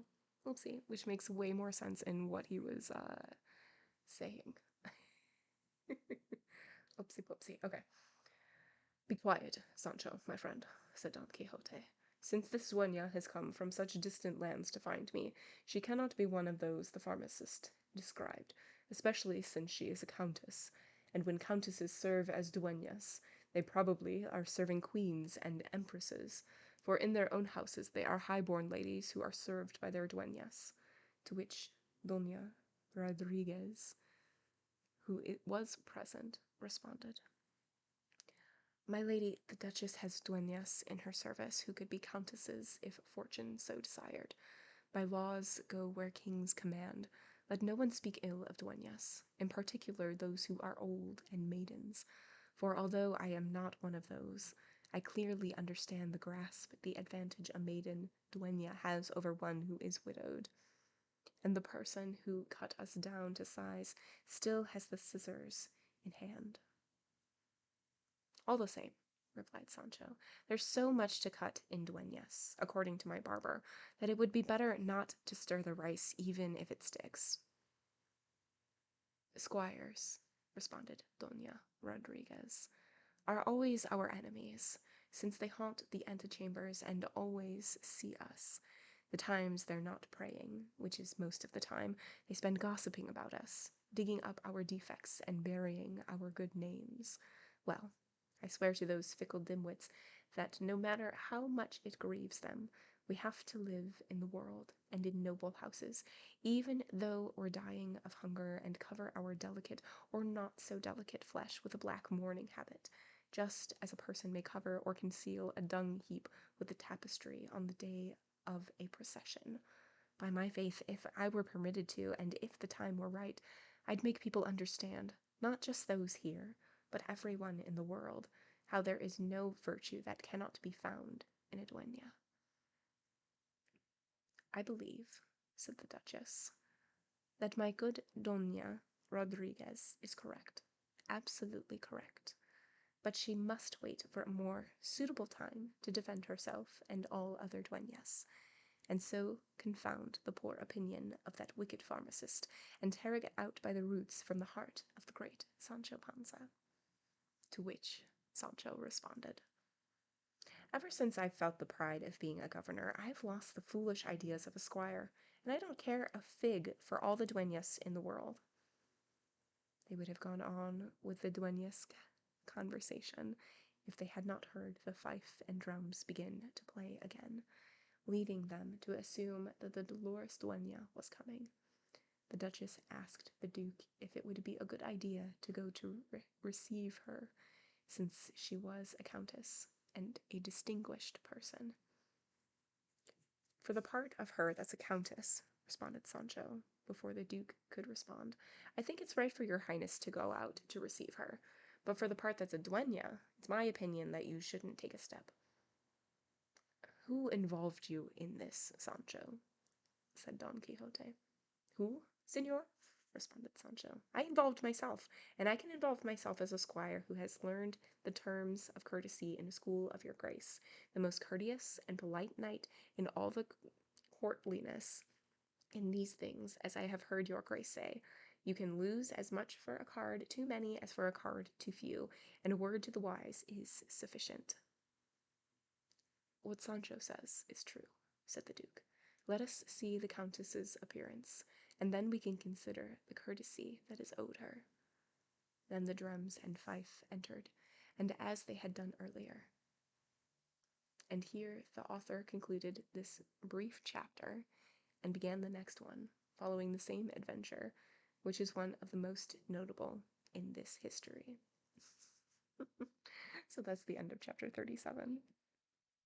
Super short, and it's just very introductory, but introductory before we even get to like meeting the dueña, which is cool.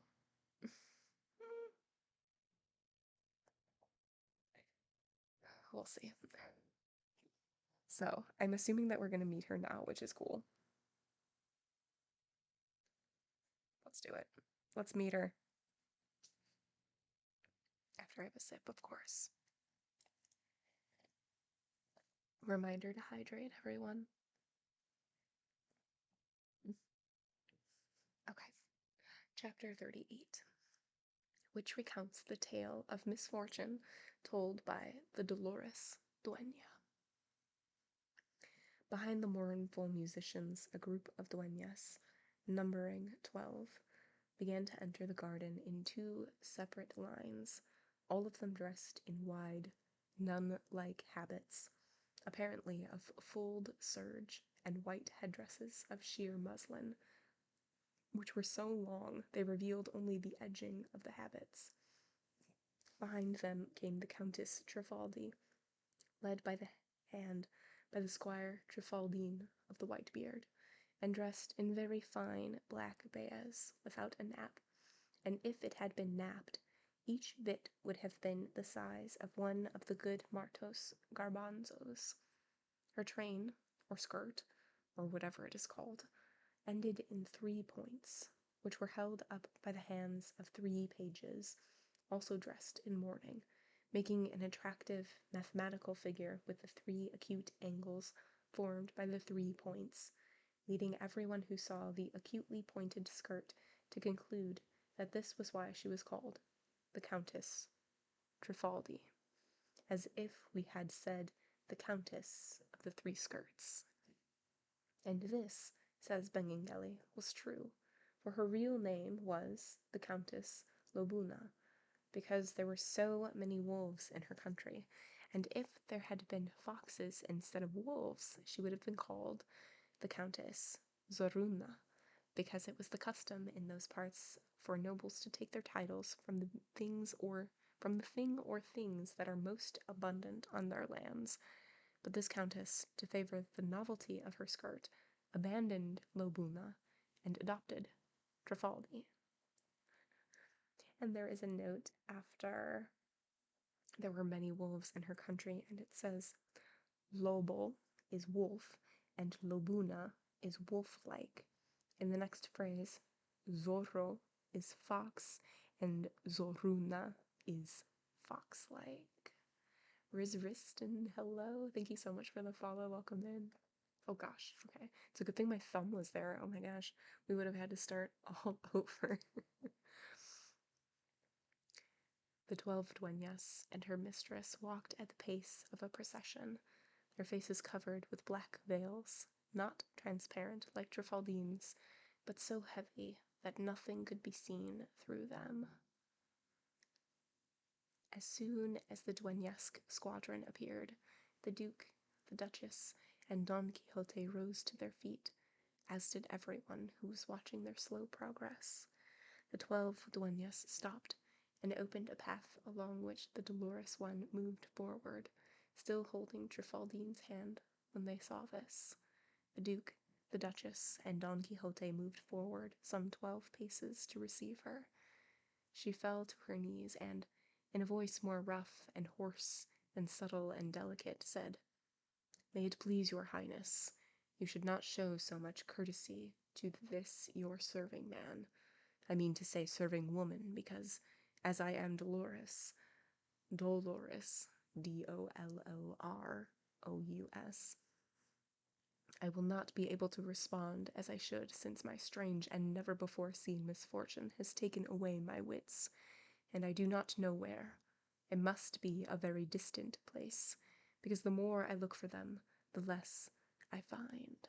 Can you read any Murakami books? I love Murakami. Reading aloud for story times, I am only reading books that are part of the public domain in the US, and I don't think Murakami is quite there yet.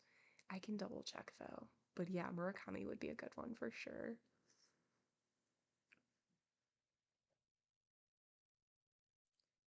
"The man would be lacking them," responded the Duke. "Señora Countess, who did not discover your worth in your person, and your worth, without any need, is to see more, deserves all the cream of courtesy, and all the flower of polite ceremonies." And taking her hand, he raised her to her feet, and led her to a seat next to the Duchess, who also received her with great courtesy. Don Quixote was silent, and Sancho longed to see the faces of the Countess Trifaldi and some of her many dueñas, but that would not be possible until they, of their own free will and desire, uncovered them. Everyone was quiet and still, waiting to see who would break the silence, and it was the Dolorous Dueña with these words: "I am confident, most powerful lord, most beautiful lady, most discerning company, that my most grievous affliction will find in your most valiant bosom a refuge no less serene than generous and pitying, for it is such that it would be enough to soften marble and dulcify diamonds, and bend the steel of the hardest hearts in the world. But before I bring it to your hearing, so as not to say ears, I would be most happy if you would tell me in this group, circle, and company there is to be found that most unblemished knight Don Quixote of La Manchisma, and his most squirish Panza."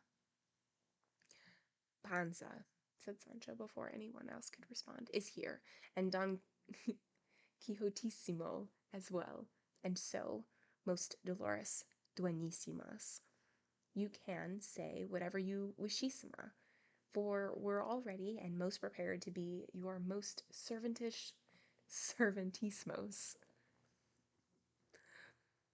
At this point, Don Quixote rose to his feet, and directing his words to the Dolorous One, said, "If your travails, anguished lady, promise some hope of relief through the valor or strength of a knight-errant, then here are mine, which, although weak and frail, will be used entirely in your service.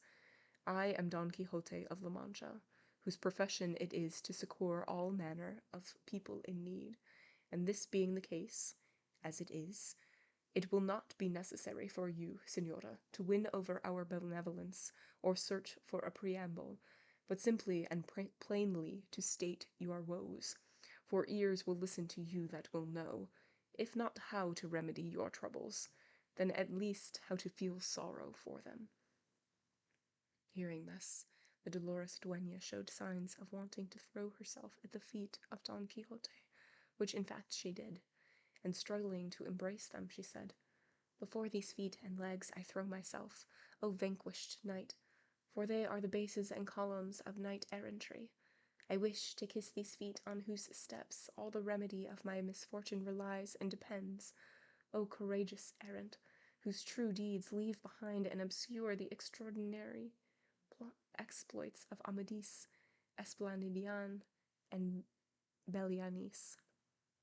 And leaving Don Quixote, she turned to Sancho Panza, and taking his hand, she said, O you, the most loyal squire who ever served a knight-errant in present or past ages, whose goodness is greater than the beard of Trifaldine, my attendant here present, well may you boast that by serving the great Don Quixote, you somehow serve the entire troop of knights who have wielded arms in the world. I implore you, for the sake of what you owe your most faithful goodness, to intercede for me with your manner, so that he may favor the most humble and most unfortunate countess. To which Sancho responded, That, my goodness, Señora, is as long and great as the beard of your squire isn't very important to me. Just let my soul have a beard and a mustache when it leaves this life, which is what matters.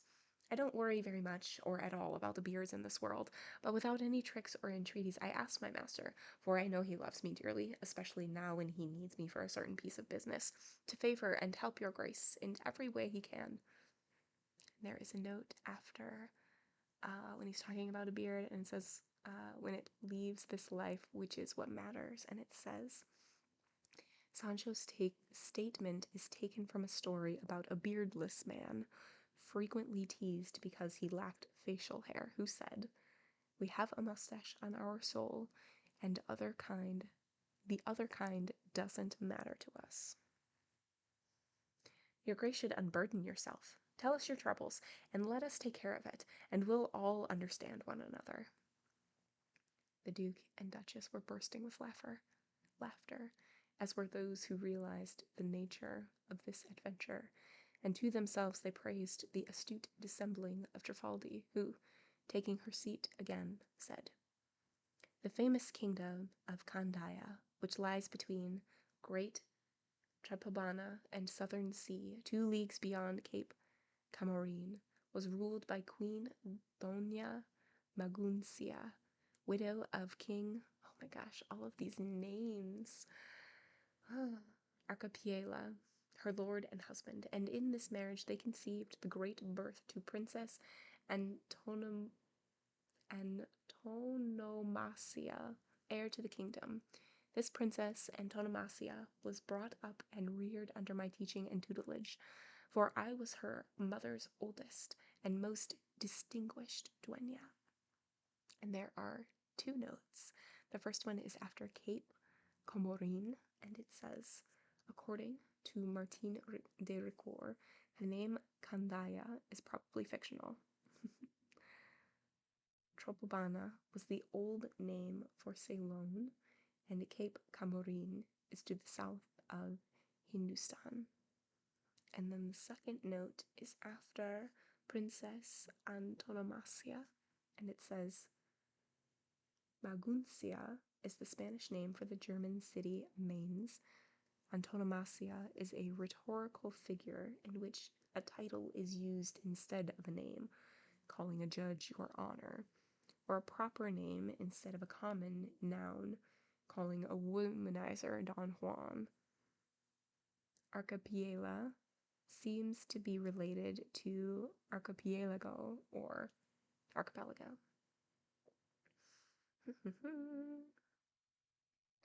And so the days came and went, and the girl Antonomasia reached the age of 14, with a beauty so perfect that nature could do nothing to improvement. And her intelligence was in no way significant. She was as intelligent as she was beautiful, and she was the most beautiful girl in the world, and still is, if an envious destiny and a hard-hearted fate have not already cut the thread of her life. But they can't have, for heaven would not permit so much evil to be done on earth, to pick prematurely a cluster of grapes from the most beautiful vine on the land. Her beauty, which can never be adequately praised by my clumsy tongue, caused an infinite number of princes, both native and foreign, to fall in love with her. and among them an impoverished knight at court dared to lift his thoughts to the heaven of so much beauty, confident of his youth and gallantry, his many talents and abilities, and the ease and liveliness of his wits. Because your highness should know, if you don't find it too tiresome, that he played the guitar so well he could make it speak, and was a poet besides, and a fine dancer, and could fashion bird cages so beautiful that in case of necessity he could have earned his living making them. All of these talents and graces are enough to conquer a mountain, not to mention a delicate maiden. But all his gallantry and charm, and all his talents and gifts, would have done little or nothing to defeat my girl's fortress if the brazen thief had not resorted to defeating me first. First, the wicked and heartless scoundrel tried to win me over and influence my mind so that I, a poor warden, would hand him the keys to the fortress I was guarding. In short, he flattered my understanding and overcame my will with all sorts of trinkets and pendants. But what overpowered me and threw me to the ground were some verses I heard him singing one night at one of the latticed windows that faced a lane where he was standing, and if I remember correctly, they said, "From my enemy sweet and dear comes the ill that wounds my soul. A greater torment is her hope, that I suffer with silent tears." And there is a note after those lines, and it says, the lines in Spanish translation are by the Italian poet Serafino del Aquila, 1466 to 1500. The song seemed like pearls to me, and his voice like honey. And after that, I mean that time on, seeing the harm that came to me because of these and other verses like them, I have believed that from virtuous and harmonious republics poets must be banished, as Plato advised, at the least lascivious ones, because they write verses that are not like those of the Marquis of Mantua, which entertain children and women and make them weep, but are sharp, like tender thorns that pierce your soul, and, like bolts of lightning, wound you there without tearing your clothes. And another time he sang, "Come, death, so secret, so still, I do not hear your approach, as that the pleasure of dying does not bring me back to life." And there's a note after those lines, and it says, these lines are by Commander Escriva, a 15th century poet from Valencia, whose work was greatly admired by many writers of the Golden Age. And other little verses and couplets of this kind that charm when they are sung and enthrall when they are read, and when they humbled themselves to compose a kind of verse that was popular in Candaya at the time, which is called Seguidillas. It meant that souls are leaping, laughter bubbling, bodies restless, and finally all the senses turned to quicksilver. And so I say, my lords and ladies, that these versifiers very rightly ought to be banished to lizard-infested islands. They, however, are not to blame, but the simpletons who praise them, and the foolish women who believe them, and if I were the virtuous duenna I should have been, his hackneyed concepts would not have moved me, nor would I have believed it to be true when he said, "I live in my dying, and I burn in ice. I tremble in fire. I hope without hope. I depart, and I stay," and other impossibilities of this sort that fill their writings. And then they promise the phoenix of Arabia and crown of Ariadne. It is not Ariadne. I just got really excited. I saw one letter and I just took it a different way. Diana. There we go. The horses of the sun, the pearls of the south, the gold of Tabar, and the balm of Pankaya. And there are two notes. One is after Diana, and it says, This was in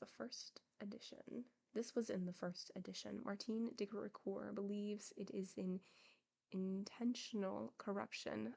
There we go. It's an intentional corruption of Ariadne for comic purposes. That's why my brain just went It's Ariadne. There have been a couple times when the word is written wrong and my brain just reads it the right way, and then there's a subnote or a footnote that says this is written wrong intentionally for humor, and my brain is just like, no humor, only right words. And then the other note is after Pankaya, and it says the last two references in the list were poetic commonplaces. Here is where they most exaggerate with their pens, since it costs them little to promise what they never can, nor intend to fulfill. But I digress. Oh, woe is me, unfortunate woman! What madness or foolishness moves me to recount other people's faults, when I have so much to tell about mine? Oh, woe is me again, luckless creature! Verses did not defeat me, but my own simple-mindedness. Music did not soften me, but my own flightiness. My great ignorance and small foresight opened the way and cleared the path for the footsteps of Don Clavijo, for that is the name of the aforementioned knight, and so I acted as intermediary. And he found himself, not once, but often in the chamber of Antonomasia,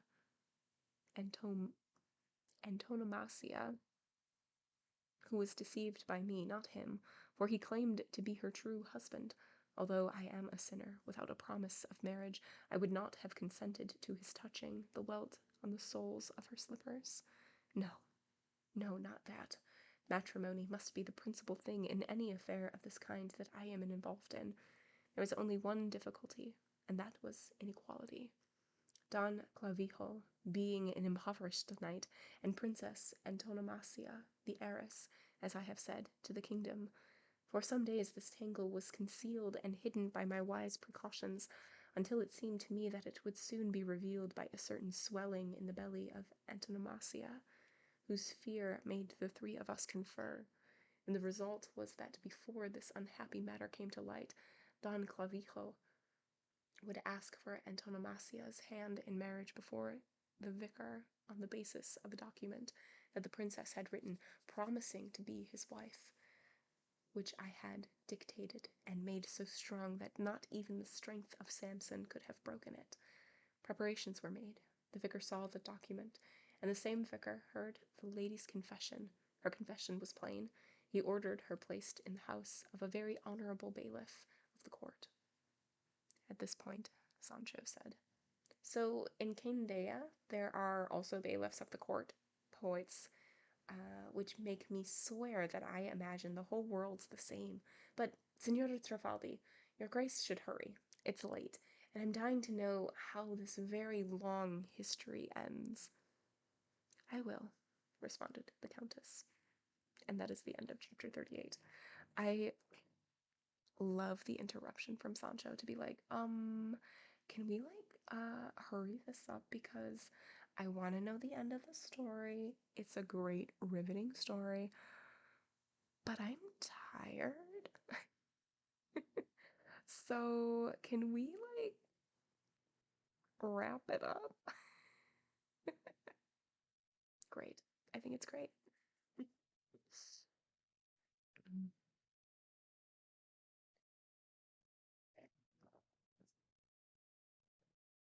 Okay, so this chapter we do meet Dolores Dueña, and she has a very long story about why she's there and what it's just water, Falcor. It's nothing exciting.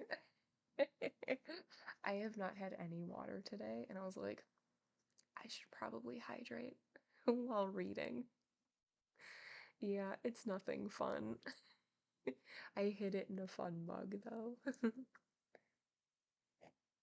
Water in a mug. I know, I know. It's not even warm water with lemon. It's just water.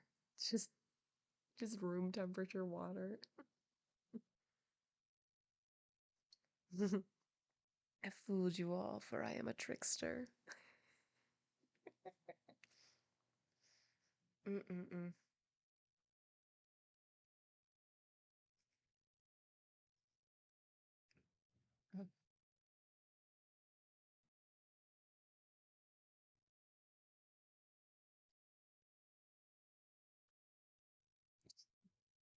Chapter 39. I just like all of a sudden got really warm. It's because you're on to me. You figured out my secret. Guilty. Alright. Chapter 39, in which the Countess Trifaldi continues her stupendous and memorial history. Memorable. Memorable history. Oh my gosh. You would think that that I'm not a reader all the time. I'm just mixing up words left and right today. I say that like I don't do that normally, though. Let's try that again. Chapter 39, in which the Countess Trifaldi continues her stupendous and memorable history. Every word that Sancho said pleased the Duchess as much as it caused despair in Don Quixote, and ordering him to be quiet, the dolorous one continued, saying, finally, after many questions and answers, and because the princess never wavered and did not depart from or vary her original statement, the vicar judged in favor of Don Clavijo, and gave her to him as his legitimate wife, which so troubled Queen Dona Maguncia, Princess Antonomasi's mother, who was 3 days' time we buried her. No doubt she must have died, said Sancho. Of course, responded Trophy Bean. In Candaya we don't bury the living, only the dead. It has been known to happen, Señor Squire, responded Sancho, that someone in a faint has been buried because people thought he was dead, and it seemed to me that Queen Maguncia ought to have fainted, not dead. If you're alive, many things can be remedied, and the princess's recklessness wasn't so great that she had to die over it. If the lady had married one of her pages, or another servant in the house, so many others have done, or so I've heard, that would have been no remedy for the damage. But marrying a knight, who was so much the gentleman and so clever, like the one who's been described here, really and truly, even though it was foolish, it wasn't as bad as all that, because according to the rules of my master, who is present and will not let me lie, just as they turn lettered men into bishops, they can turn knights, especially if they're errant, into kings and emperors. You are correct, Sancho, said Don Quixote, because a knight-errant, if he has even an iota of luck, is very close to being the greatest lord in the world. But let the dolorous one continue, for it is clear to me that she still has to recount the bitter part of the history, which so far has been sweet. Oh yes, the bitterness is still to come, responded the Countess, and it is so bitter that in comparison bitter cucumbers are sweet, and oleander is delectable. The queen, then, being dead and not in a faint, was buried, and as soon as we had covered her with earth and said our final vale, then Quistalia fando tempere a lacrimis. Over the grave of the queen, seated on a wooden horse, there appeared the giant Malambruno, Maguncia's first cousin, who was both cruel and an enchanter, and with his arts, to avenge the death of his cousin and punish the audacity of Don Clavijo, castigate the excess of Antonomasia, he left them all enchanted there on the grave.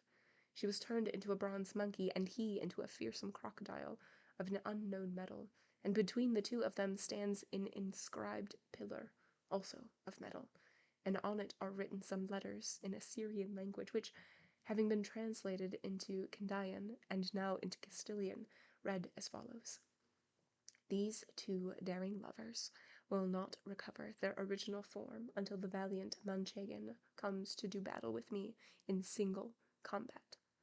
For his great valor alone have the fates reserved this never-before-seen adventure. We have two notes. The first one is after final vale, and it says farewell in Latin. And then after our Latin statement, Quistalia fando temperet a lacrimis, it says a line from Virgil's Aeneid. Who, hearing this, can hold back his tears? Oh, that's kind of nice. I like that. And having done this, he drew from his scabbard an enormous broad scimitar, and seizing me by the hair, he made as if to slash my throat and cut off my head at the root. I became distraught. My voice caught in my throat. I was utterly dejected. But even so, I made the greatest effort I could, and in a trembling and doleful voice I told him a number of different things that made him suspend the execution of so harsh a punishment. Finally, he had all the dueñas in the palace brought before him, the same dueñas here present, and after having exaggerated our faults and censured the character of dueñas, their wicked schemes and even worse intrigues, and laying them all the blame I alone deserved, he said that he did not want to inflict capital punishment on us, but would impose other more protracted penalties that would cause us an ongoing civil death. And at the very moment and instant that he said this, we all felt the pores on our face opening, and all over our faces it felt as if we were being punctured by needles. We brought our hands to our faces and found ourselves in the condition you will see now. And then the Dolorous One and all the other dueñas lifted the veils that concealed them and revealed their faces, which were covered by beards, some blonde, some black, some white, some variegated, at the sight of which it was evident that the Duke and Duchess were amazed, Don Quixote and Sancho stupefied, and all those present astonished. And the Countess Trifaldi continued.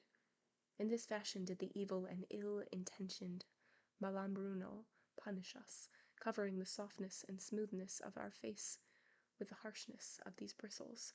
If only it had been the will of heaven that he cut off our heads with his huge scimitar, rather than darken the light of our faces with this fleece that covers us. Because if we consider the matter, my lords and ladies, and what I am going to say now I would like to say with my eyes streaming tears, but thoughts of our misfortune and the oceans of tears that have poured from them so far have deprived my eyes of their aqueous humor, and made them dry as chaff, and so I'll say it without tears. Then, I say, where can a bearded dueña go? What father or mother would take pity on her? Who will help her? For even when her skin is smooth and her face martyrized by 1,000 different kinds of potions and cosmetics, she can scarcely find anyone to love her. And so what will she do when she reveals a forest on her face? O dueñas, my companions, we are born at an unlucky time. In an evil hour did our parents engender us. And saying this, she showed signs of falling into a swoon. End of chapter 39. Okay. So the story is this this lady, totally forgot her name. It's the one that I can't say anymore. Antonomasia married a knight, even though they're not of the same class. And it made like everybody upset, and like the mom died and like all of these things, and so the cousin of the mom cursed everybody. And he turned the daughter and the knight into animals, and all of the dueñas are now bearded. And in order for all of this to end, he is demanding a fight with Don Quixote. It's all so silly. It's all so silly. And the reveal of the beards and all the dueñas have it. It's so silly. And it's wild that people are just like, yeah, that's just how it is. I don't understand. It's so funny. Just being, it's so silly. But I'm here for it. I'm here for the silliness. Oh, all right. Gotta crack the knuckles for this one. That was a really short chapter. There's been a couple that have been really short, which makes me feel like this one's not gonna be. Let's see. Not too bad. Not too bad. 6 pages, we can do it. Absolutely. All right. Chapter 40. Regarding matters that concern and pertain to this adventure and this memorable history. Really and truly, all those who enjoy histories like this one ought to show their gratitude to Cid Hamate, its first author, for his care in telling us its smallest details and clearly bringing everything, no matter how trivial, to light. He depicts thoughts, reveals imaginations, responds to tacit questions, clarifies doubts, resolves arguments. In short, he expresses the smallest points that curiosity might ever desire to know. Oh, celebrated author! Oh, fortunate Don Quixote! Oh, famous Dulcinea! Oh, comical Sancho Panza! Together and separately may you live in infinite number of years, bringing pleasure and widespread diversion to the living. And that's totally what they're doing in this book. That's great. The history, then, says that as soon as Sancho saw the Dolorous One in a faint, he said, I swear by my faith as an honest man, and by the lives of all my Panza forebears, that I have never heard or seen, nor has my master ever told me or even thought about, an adventure like this one. May 1,000 Satans keep you, because I wouldn't want to curse you for the enchanter and giant that you are, Malambruno. Couldn't you find any other punishment than these sinners except bearding them? Wouldn't it have been better and more to the point to take away half their noses from their middle on up, even if they talked with a little twang, instead of putting beards on them? I'll wager they don't have even enough money to pay for somebody to shave them. That is true, senor, responded one of the 12. We don't have money for a trim, and so some of us, as a frugal measure, are using sticky patches and plasters and applying them to our face, then pulling them off very quickly, leaving us as smooth and sleek as the bottom of a stone mortar.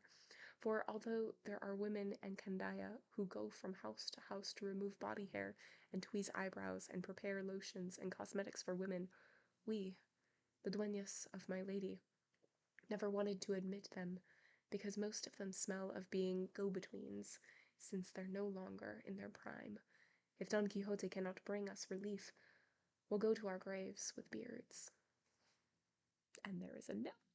After they are no longer in their prime, it says, the phrase in Spanish is based on wordplay. Oh, hold on, I guess I could try to say it in Spanish. The phrase in Spanish, más oliscans a terceras, habiendo dejado de ser primas, is based on wordplay that contrasts terceras, go-betweens or panderers, and primas, in this case principal party to a love affair. The humor lies in the connection of the former term to third and the latter term to first. I'm sure that's a hilarious joke in Spanish. um, and sometimes when they explain, like when the footnotes explain like what the humor is, it is pretty good, but this time it felt a little bit like, if you have to explain the joke, maybe it's not a good joke. A real knee slapper.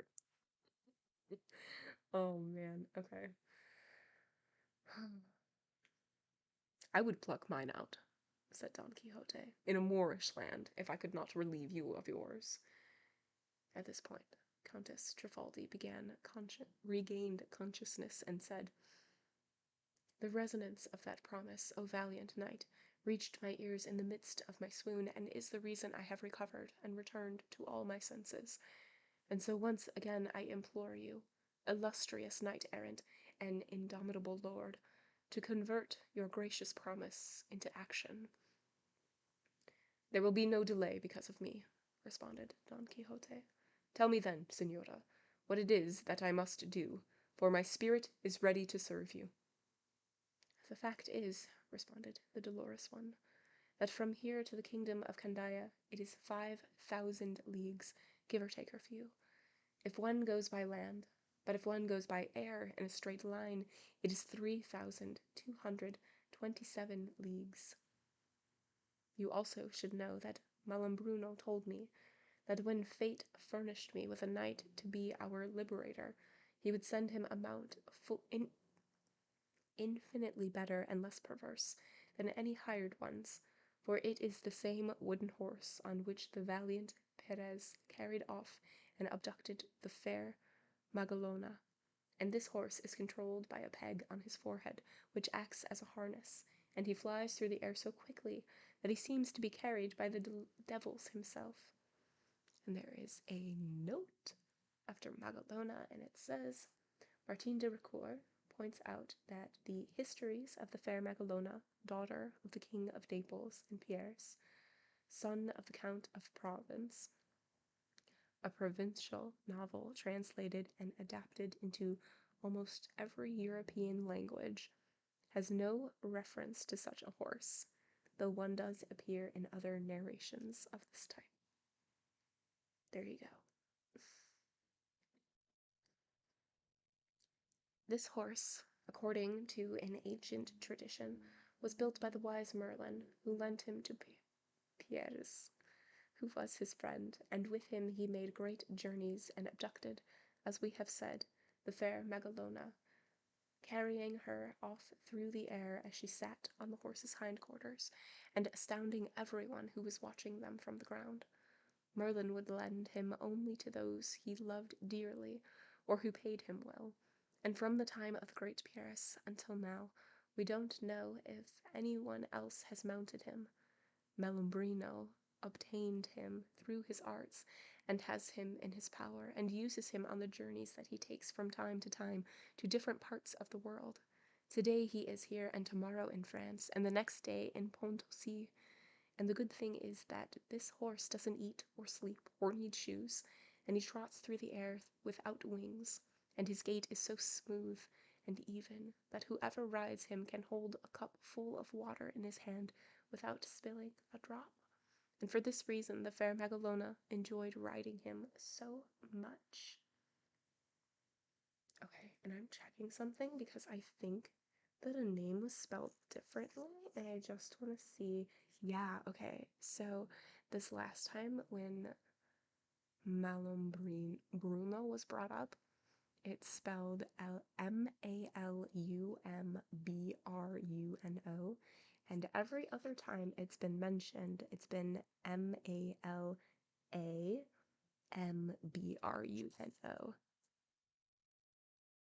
Interesting. Such a nerd to point that out. To which Sancho said, "My grace the one for a smooth and even gait, though he doesn't go through the air, but on land I'd put him up against all the trotters in the world." Yeah, I don't know if it does mean something or if it is just an error. Since there's no note, I'm guessing it's an error. Although we have had errors that have had notes, so I'm not really sure. And it looks like, yeah, so the next time his name is mentioned, it's back to Mala. So I think it's just a misprint, is what I'm guessing.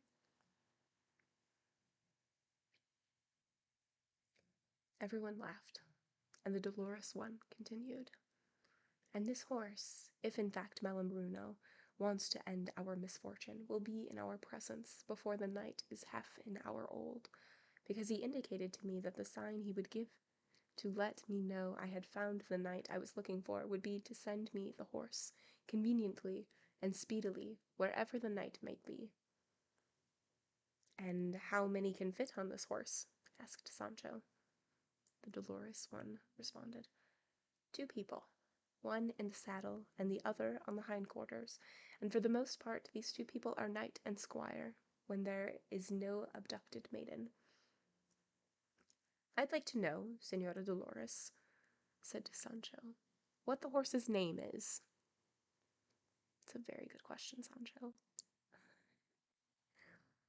His name, responded the dolorous one, is not that of Bellerophon's horse, named Pegasus, or that of Alexander the Great, called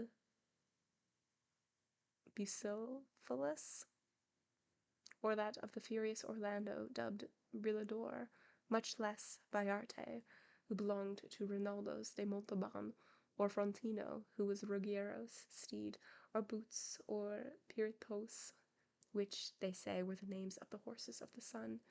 And his name is not Aurelia, like the horse on which the unfortunate Rodrigo, last knight of the Visigoths, entered the battle in which he lost his life and his kingdom.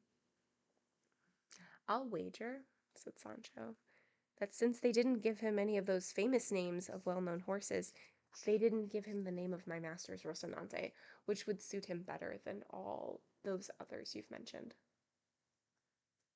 That is true, responded the bearded countess, but the name he has fits him, because he is called Clavileno the Fleet. A good name for him, because it shows that he's made of wood, and has a peg on his forehead, and moves very quickly, and so, as far as his name is concerned, he can certainly compete with the famous Rocinante.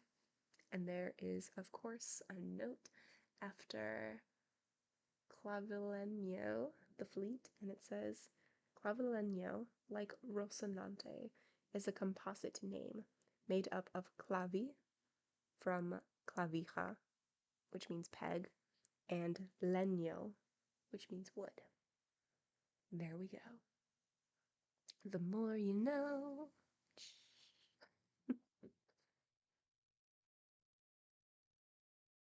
I was too excited. There we go. I don't dislike the name, replied Sancho, but what kind of halter or bridle do you use to control him? I've already told you, responded Countess Trifaldi, that it's done with the peg, and by turning it one way or the other, the rider can make him go wherever he wants, either through the air, or else skimming and almost sweeping along the ground, or following the middle course, which is what one hopes for, and must have in all well-regulated actions. I'd like to see him, responded Sancho, but thinking that I'll climb up on him either in the saddle or on his hindquarters is asking the elm tree for pears. I can barely stay on my donkey, and that's on the pack saddle, softer than silk, and now they want me to sit on hindquarters made of wood without even a pillow or cushion? By God, I don't plan on to bruise myself for the sake of removing anybody's beard. Let each person find a way to be shaved, for I don't intend to go with my master on such a long journey. Besides, I don't have anything to do with shaving these beards the way I have something to do with disenchanting Senora Dulcinea. Yes, you do, my friend, responded Countess Trifaldi, so much so that without your presence, I understand we won't do anything. Atkinson, good to see you. Enjoy your lurk. That's not the king's justice, said Sancho. What do squires have to do with the adventures of their masters? Don't they get the fame when they're successful while we get all the work? Good God, if the histories only said, such and such a knight concluded such and such an adventure, but with help of so and so his squire, and without him it would have been impossible. But all they write is Don Perlipomenon of the 3 stars concluded the adventure of the 6 monsters, and then they never mention the squire, who was present for everything, just as if he weren't in the world at all. And so, my lords and ladies, I say again that my master can go alone, and good luck to him. I'll stay here in the company of my lady and duchess, and it might be that when he gets back, he'll find the cause of Senora Dulcinea much improved, because in my idle and empty moments I plan to give myself a whole series of lashes, and with a good deal of energy. Even so, you'll have to accompany him if it's necessary, my good Sancho, because good people have asked you to. The faces of these ladies should not be left so heavily covered simply because of your foolish fear, for that would certainly be a sad affair. That's not the king's justice again, replied Sancho. If this act of charity was for some shy maidens, or for girls learning their catechism, a man might risk any undertaking, But to suffer this just to make the beards of dueñas, not me. Not ever. I'd rather see all of them with beards, from the oldest to the youngest, from the most pretentious to the most affected. You have bad feelings towards dueñas, Sancho, my friend, said the Duchess, and you certainly follow the opinion of the Toledan pharmacist, but, by my faith, you are wrong. There are dueñas in my own house who could serve as models for all dueñas. Here is my Doña Rodriguez, who will not allow me to say another thing.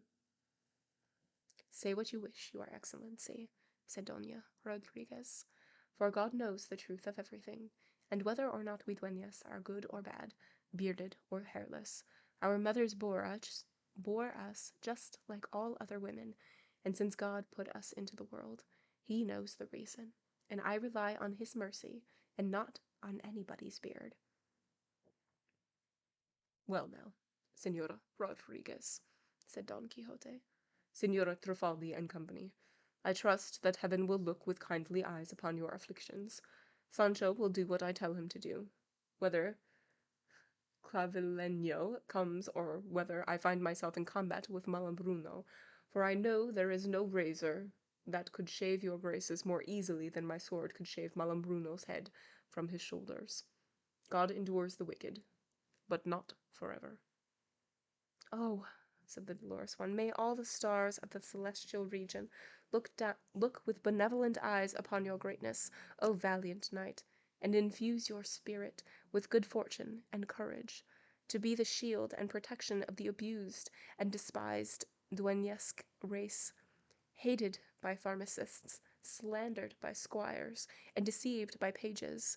Too bad for the wretched girl, who in the flower of her youth did not choose to be a nun instead of a dueña. How unfortunate we dueñas are, even if we came directly through the male line, from Hector the Trojan, our mistresses would still address us as inferiors, as if they thought that would make them queens. O giant Malambruno, even though you are an enchanter and keep your promises, send us then the peerless Clavileño, so that our misfortunes may end. For if the hot weather comes and we still have our beards, then alas, how unfortunate for us. Countess Trifaldi said this with so much feeling that she brought tears to the eyes of all those present, and even filled Sancho's to the brim, and he determined in his heart to accompany his master to the ends of the earth, if that was required to remove the wool from those venerable faces. End of chapter 40. Okay.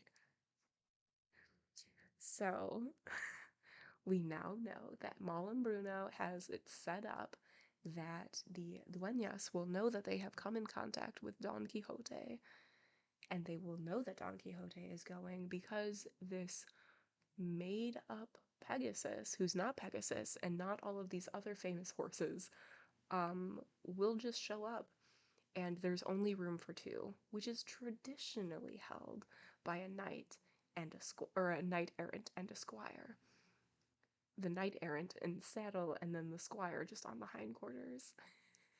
And Sancho's like, I'm not gonna do that. I'm not gonna ride a wooden horse through the air without a pillow. I'm not doing that. And also, it seems like Don Quixote can do this by himself. I'm just gonna stay here, lash myself a couple times, and by the time he gets back, because this journey sounds so long, Dulcinea will be better, because I will be very diligent in my time off. And everyone is like, no, you need to go. And he's like, this is not the journey for me. If it was some other kind of journey, yes. But not this one. Everyone should just stay bearded. Oh, Sancho, will you ever have your day? Yep. Just gonna stay here and lash myself a couple times. I really need to set up a quote, a quote command.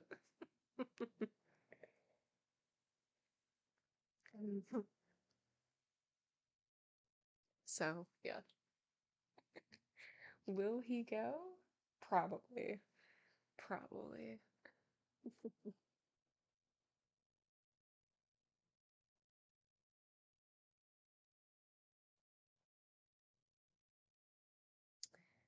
Okay.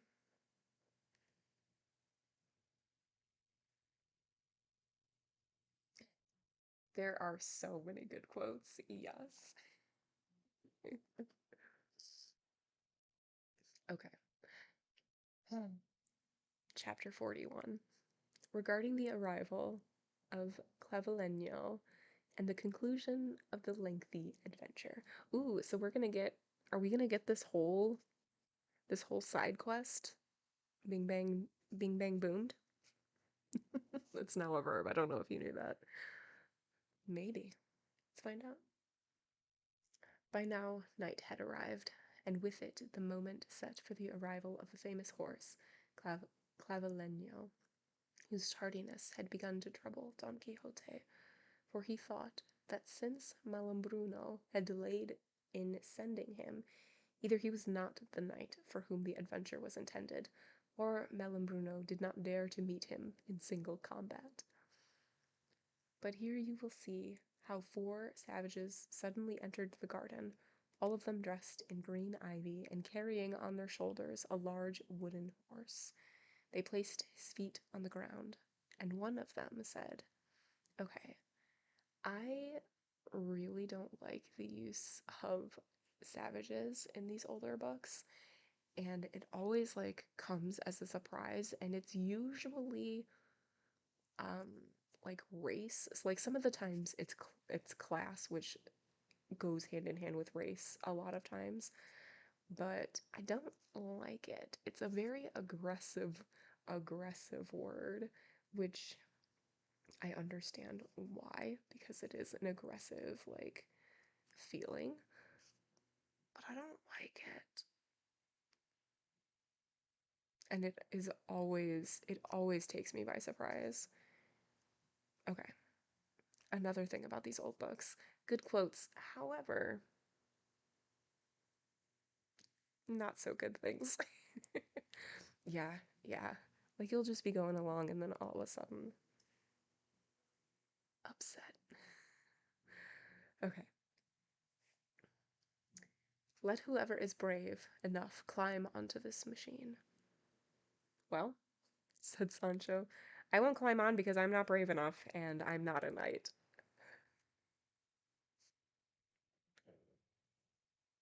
I love that.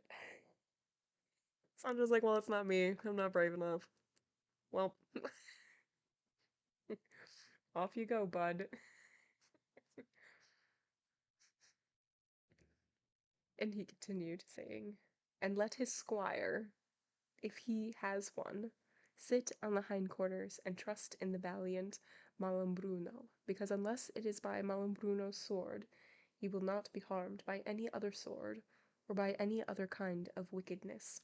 All they have to do is turn this peg on his neck, and the horse will carry him through the air to the place where Malambruno is waiting for them. But to prevent the great height and loftiness of the flight from causing them vertigo, they must keep their eyes covered until the horse neighs, which will be a sign that their journey has come to an end. Okay, so the horse will definitely be flying through the air, but to save our passengers from vertigo, you gotta keep your eyes closed. Or we're gonna blindfold you, and don't you dare peek. The horse will neigh when you're there. It seems legit. It seems legit. Having said this, and leaving Cavallino with a gallant air, they returned the way they had come.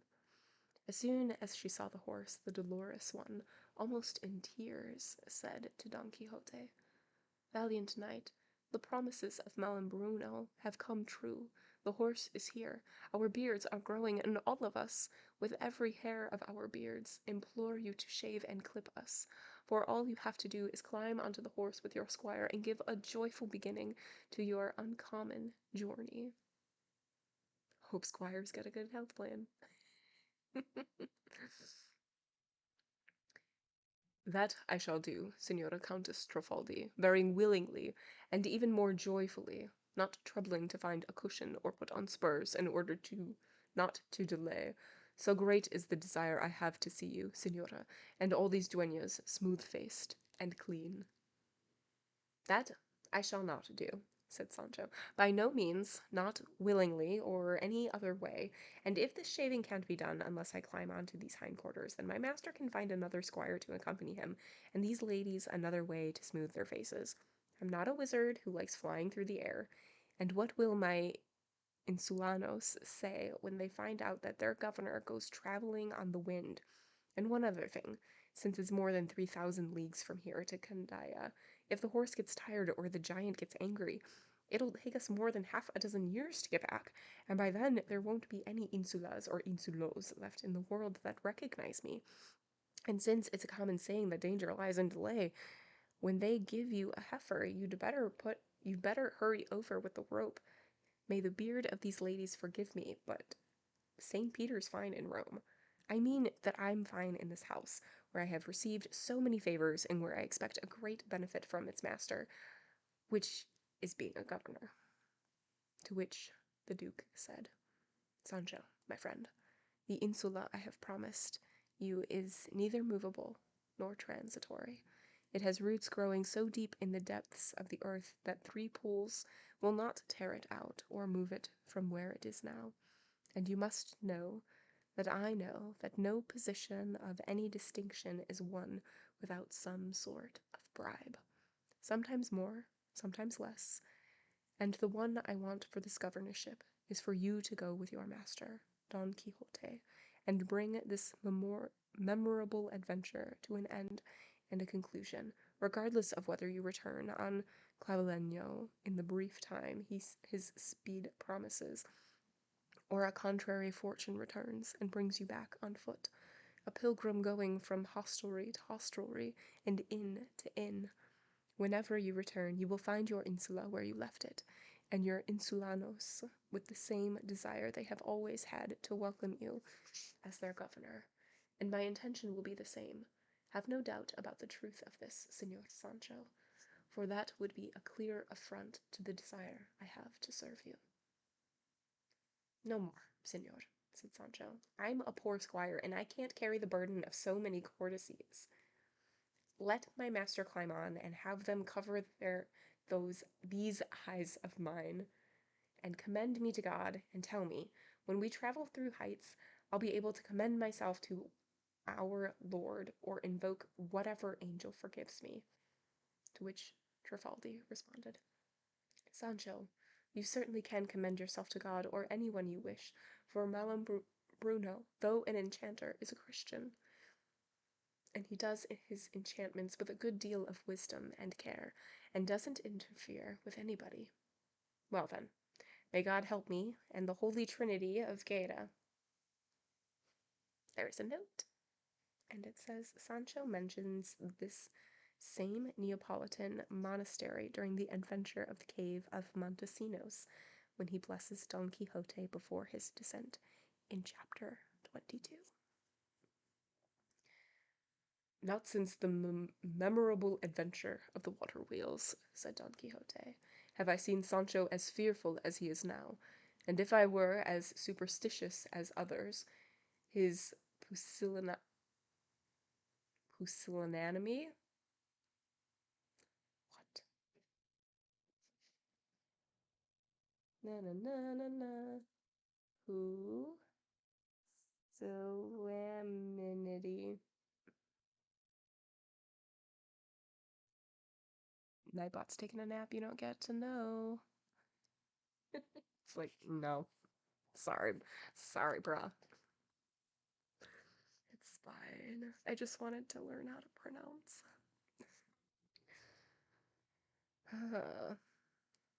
Would cause my courage to weaken somewhat. But come now, Sancho. With the permission of the Duke and Duchess, I want to say a few words to you alone. And leading Sancho to some trees in the garden and grasping both his hands, he said, Oh, thank you so much. Lack of courage or determination. Perfect. Timidity. Excellent. You see, friend Sancho, the long journey that awaits us, only God knows when we shall return, or what facility and opportunity his business will afford us. Therefore, I should like you to withdraw now to your room, as if you were going to find something you needed for your journey. and as quickly as you can give yourself a good measure, perhaps even 500 or 3,300 lashes you are obliged to receive, and once given, you will have them, for well begun is half done. My God, said Sancho, your grace must be out of your mind. Like people say, you see I'm in a hurry and you demand virginity. Now that I have to sit on a bare board, your grace wants me to flog my bottom? Really and truly, your grace is wrong. Let's go now and shave those dueñas, and when we get back, I promise your grace, like the man I am, to fulfill my obligation. So fast, it will be your grace happy. It will make your grace happy, and that's all I have to say. Then, with that promise, my good Sancho, I am comforted, and I believe you will keep it, because, in fact, although a simpleton, you are a veridical man. Vertical and vertical and horizontal, said Sancho. I'll keep my word. And having said this, they returned to Mount Clavileño, and as he was mounting, Don Quixote said, "Put on your blindfold, Sancho, and climb up. The person who sends for us from lands so distant will not deceive us, for there would be little glory in deceiving those who trust him, and even if everything turns out contrary to what I imagine, the glory of having undertaken this deed cannot be obscured by any sort of malevolence." "Let's go, señor," said Sancho, "for the beards and tears of these ladies have pierced my heart, and nothing I eat will taste good to me until I see them smooth again. Your grace should mount and put on your blindfold first, because I have to sit on the hindquarters. The first one to mount has to be the man on the saddle."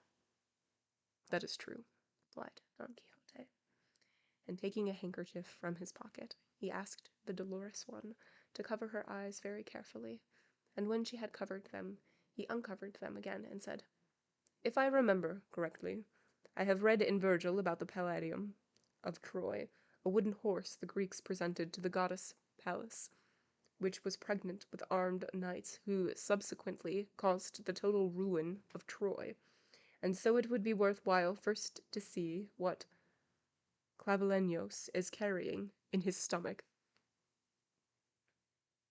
Hilarious. "There's no reason to," said the dolorous one, "for I trust him and know that Malambruno is neither wicked nor a traitor. Señor Don Quixote, your grace can mount without fear, and if anything does happen to you, the fault will be mine." It seemed to Don Quixote that any reply he might give with regard to his safety would be to the detriment of his valor, and so with no further argument he mounted Clavileño, and touched the peg, which turned easily, since it had no stirrups, and his legs hung straight down. He looked exactly like a painted or woven figure in a Flemish tapestry of a Roman triumph. Unwillingly and very slowly, Sancho finally mounted, and settling himself the best he could on the hindquarters, he found them rather hard and not at all soft, and he asked the duke if it was possible to give him a pillow or cushion, whether from the drawing-room couch or of his lady the duchess, or from the bed of some page, because the hindquarters of that horse seemed more like marble than wood. To this the Countess Trifaldi said that Clavileño would not tolerate any manner or kind of embellishment on his back, but what Sancho could do was sit side saddle, and then he would not feel the hardness quite as much. Sancho did so, and saying, "God help me," he allowed his eyes to be covered, and after they had been covered, he uncovered them again, and looked at everyone in the garden tenderly, and with tears in his eyes, he said that they should each help him in his hour of need with some Our Fathers and Hail Marys, and so that God could provide someone to say them on their behalf when they found themselves in similar danger. To which Don Quixote said, "You thief, you are by any chance on the gallows or in the final moments of your life to plead in that fashion? Are you not, you craven and cowardly creature, in the same spot that was occupied by the fair Magalona, and from which she descended, not into the grave, but to the Queen of France, if the histories do not lie? And I, who am at your side, shall I not compare myself to the valiant Pierres, who sat in the same place where I now sit? Cover your eyes, you frightened animal, and do not allow your fear to escape your lips again. at least not in my presence. Spears, hello, good to see you. Blindfold me, replied Sancho, and since you don't want me to commend myself to God or to be commended to him, is it any wonder I'm afraid that there must be some legion of devils around here who will carry us to Peralvillo? And there is a note after Peralvillo, and it says, a place where the Holy Brotherhood executed animals. There you go. Both were blindfolded, and Don Quixote, sensing that everything was as it should be, touched the peg, and as soon as he had placed his fingers on it, all the dueñas and everyone else present raised their voices, saying, May God be your guide, valiant king. God go with you, intrepid squire. Now, you are in the air, moving through it faster than an arrow. Now you are beginning to amaze and astonish everyone looking at you from the ground. Hold on, valiant Sancho, you're slipping. Be careful you don't fall, because your fall will be worse than that of the daring boy who wanted to drive the chariot of his father, the sun. There is a note after that, and it says, the reference is to the myth of Theophon? Yes. Sancho heard the voices, and pressing close to his master and putting his arms around him, he said, Señor, how can they say we're going so high if we can hear their voices, and they seem to be talking right here beside us? Pay no attention to that, Sancho, for since these things and these flights are outside the ordinary course of events, at a distance of 1,000 leagues you will see and hear whatever you wish. And do not hold me so tightly, for you will throw me off. The truth is, I do not know why you are perturbed or frightened. I would dare to avow that in all the days of my life I have never ridden a mount with a smoother gait. It almost seems as if we were not moving at all. Friend, banish your fear, for in fact the matter is proceeding as it should, and we have the wind at our backs. That is true, responded Sancho. On this side the wind's so strong it feels like 1,000 bellows blowing on me. And there were large bellows blowing the air around him, for this adventure had been so well planned by the Duke and the Duchess and their steward that no element was lacking to make it perfect. Don Quixote also felt the air blowing, and he said, There can be no doubt, Sancho, that we are approaching the second region of air, where hail and snow are born, thunder, lightning, and thunderbolts are born in the third region, and if we continue to rise in this fashion, we shall soon come to the region of fire, and I do not know how to adjust the peg to keep us from going so high that we are burned. Then, with some tow cloth, on a reed that was easy to light and extinguish, their faces were warmed from a distance. Sancho, who felt the heat, said, By my soul, we must be in that place of fire already, or very close to it, because a good part of my beard has been singed, and I'm ready, señor, to take off the blindfold and see where we are. Do not, responded Don Quixote. Remember the true story of licentiate Torralba, whom the devils carried through the air mounted on a reed, with his eyes closed, and in 12 hours he arrived in Rome and dismounted on the Torre de Nona, which is a street in the city, and saw all the tumult and the assault of the death of Bourbon, and in the morning he was back in Madrid, where he gave an account of all that he had seen.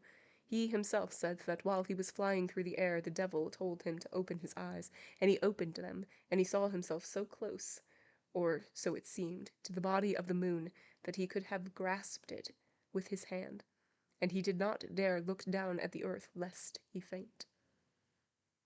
All right, we have 3 notes in that sentence. Okay, so the first one is after licentiate Torralba, and it says, a reference to an actual person, Dr. Eugenio Torralba, tried by the Inquisition of Cuenca in 1531, about whom it was said that he flew through the air on a reed. The second one is after Torre de Nona, and it says the name of a Roman prison. And then the third one is after the death of Bourbon, and it says Charles, Duke of Bourbon, 1490 to 1527, fighting in the armies of Charles V of Spain, was killed during the sack of Rome. And there you go. Therefore, Sancho, there is no reason for us to uncover our eyes. The one who is responsible for us will take care of us. And perhaps we are circling and going higher so that we can suddenly swoop down on the kingdom of Candaya, the way a falcon or a hawk, no matter how high it soars, falls on a crane and captures it. And although it seems to us as if we left the garden less than half an hour ago, believe me when I say that we must have gone a great distance. I don't know about that, responded Sancho Panza. All I can say is that if Senora Magallanes or Magalona was happy with these hindquarters, she couldn't have had very tender flesh. And there's a note after Senora Magallanes, and it says Magallanes, the Spanish for Magellan, the Portuguese navigator who used for comic effect to indicate Sancho's ignorance of courtly tales and the names of their protagonists. All these exchanges between the two valiant men were heard by the Duke and the Duchess and those in the garden, and gave them extraordinary pleasure. And desiring to conclude the strange and carefully made adventure, they set fire to Clavileño's tail with some tow cloths, and since the horse was full of fireworks, it suddenly flew into the air with a fearsome noise, and threw Don Quixote and Sancho Panza to the ground, half scorched. In the meantime, the entire bearded squadron of dueñas had disappeared from the garden, including the Countess Trifaldi, and those who were left in the garden lay on the ground as if in a faint.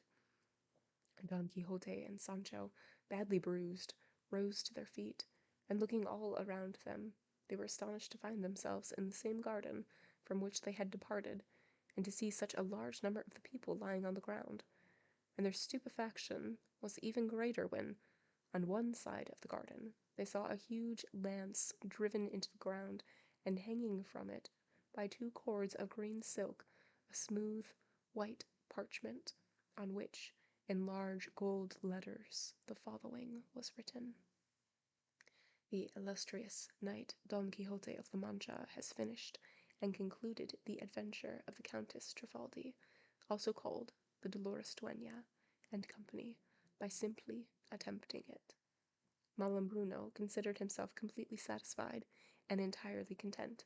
The chins of the dueñas are now smooth and clean, and the sovereigns, Don Clavijo and Antonomasa, are in their pristine state, and when the squirely flogging is completed, the white dove will be free of the soul of the foul goshawks that pursue her, and in the arms of her beloved suitor.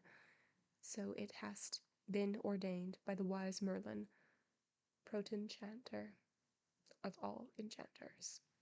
And there is a note after, in the arms of her beloved suitor, and it says, in this phrase, Cervantes takes advantage of the two meanings, arrullador, which is cooing, and wooing.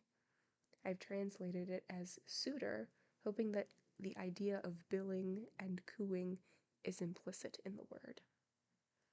That's a fun little translation note. When Don Quixote had read the letters on the parchment, he clearly understood that they spoke of the disenchantment of Dulcinea, and giving many thanks to heaven for his having concluded so great an exploit with so little danger, and for returning to their earlier state the faces of the venerable dueñas, who were no longer present, he went to where the Duke and Duchess still lay in a swoon, and grasping the hand of the Duke, he said, "Ah, my lord, take heart, for it is nothing. The adventure is concluded, with no harm to anyone, as the writing on that document clearly demonstrates." The Duke, very slowly, as if waking from a deep sleep, regained consciousness, and in the same fashion, so did the Duchess, and all those who had fallen in the garden, showing signs of so much wonder and astonishment, one could almost believe that what they knew so well how to feign as a joke had really happened. The Duke read the statement with half-closed eyes, and then, his arms opened wide, he went to embrace Don Quixote, saying he was the best knight that any age had ever seen. Sancho kept looking for the dolorous one to see what kind of face she had without a beard, and if she was as beautiful without one as her gallant disposition promised.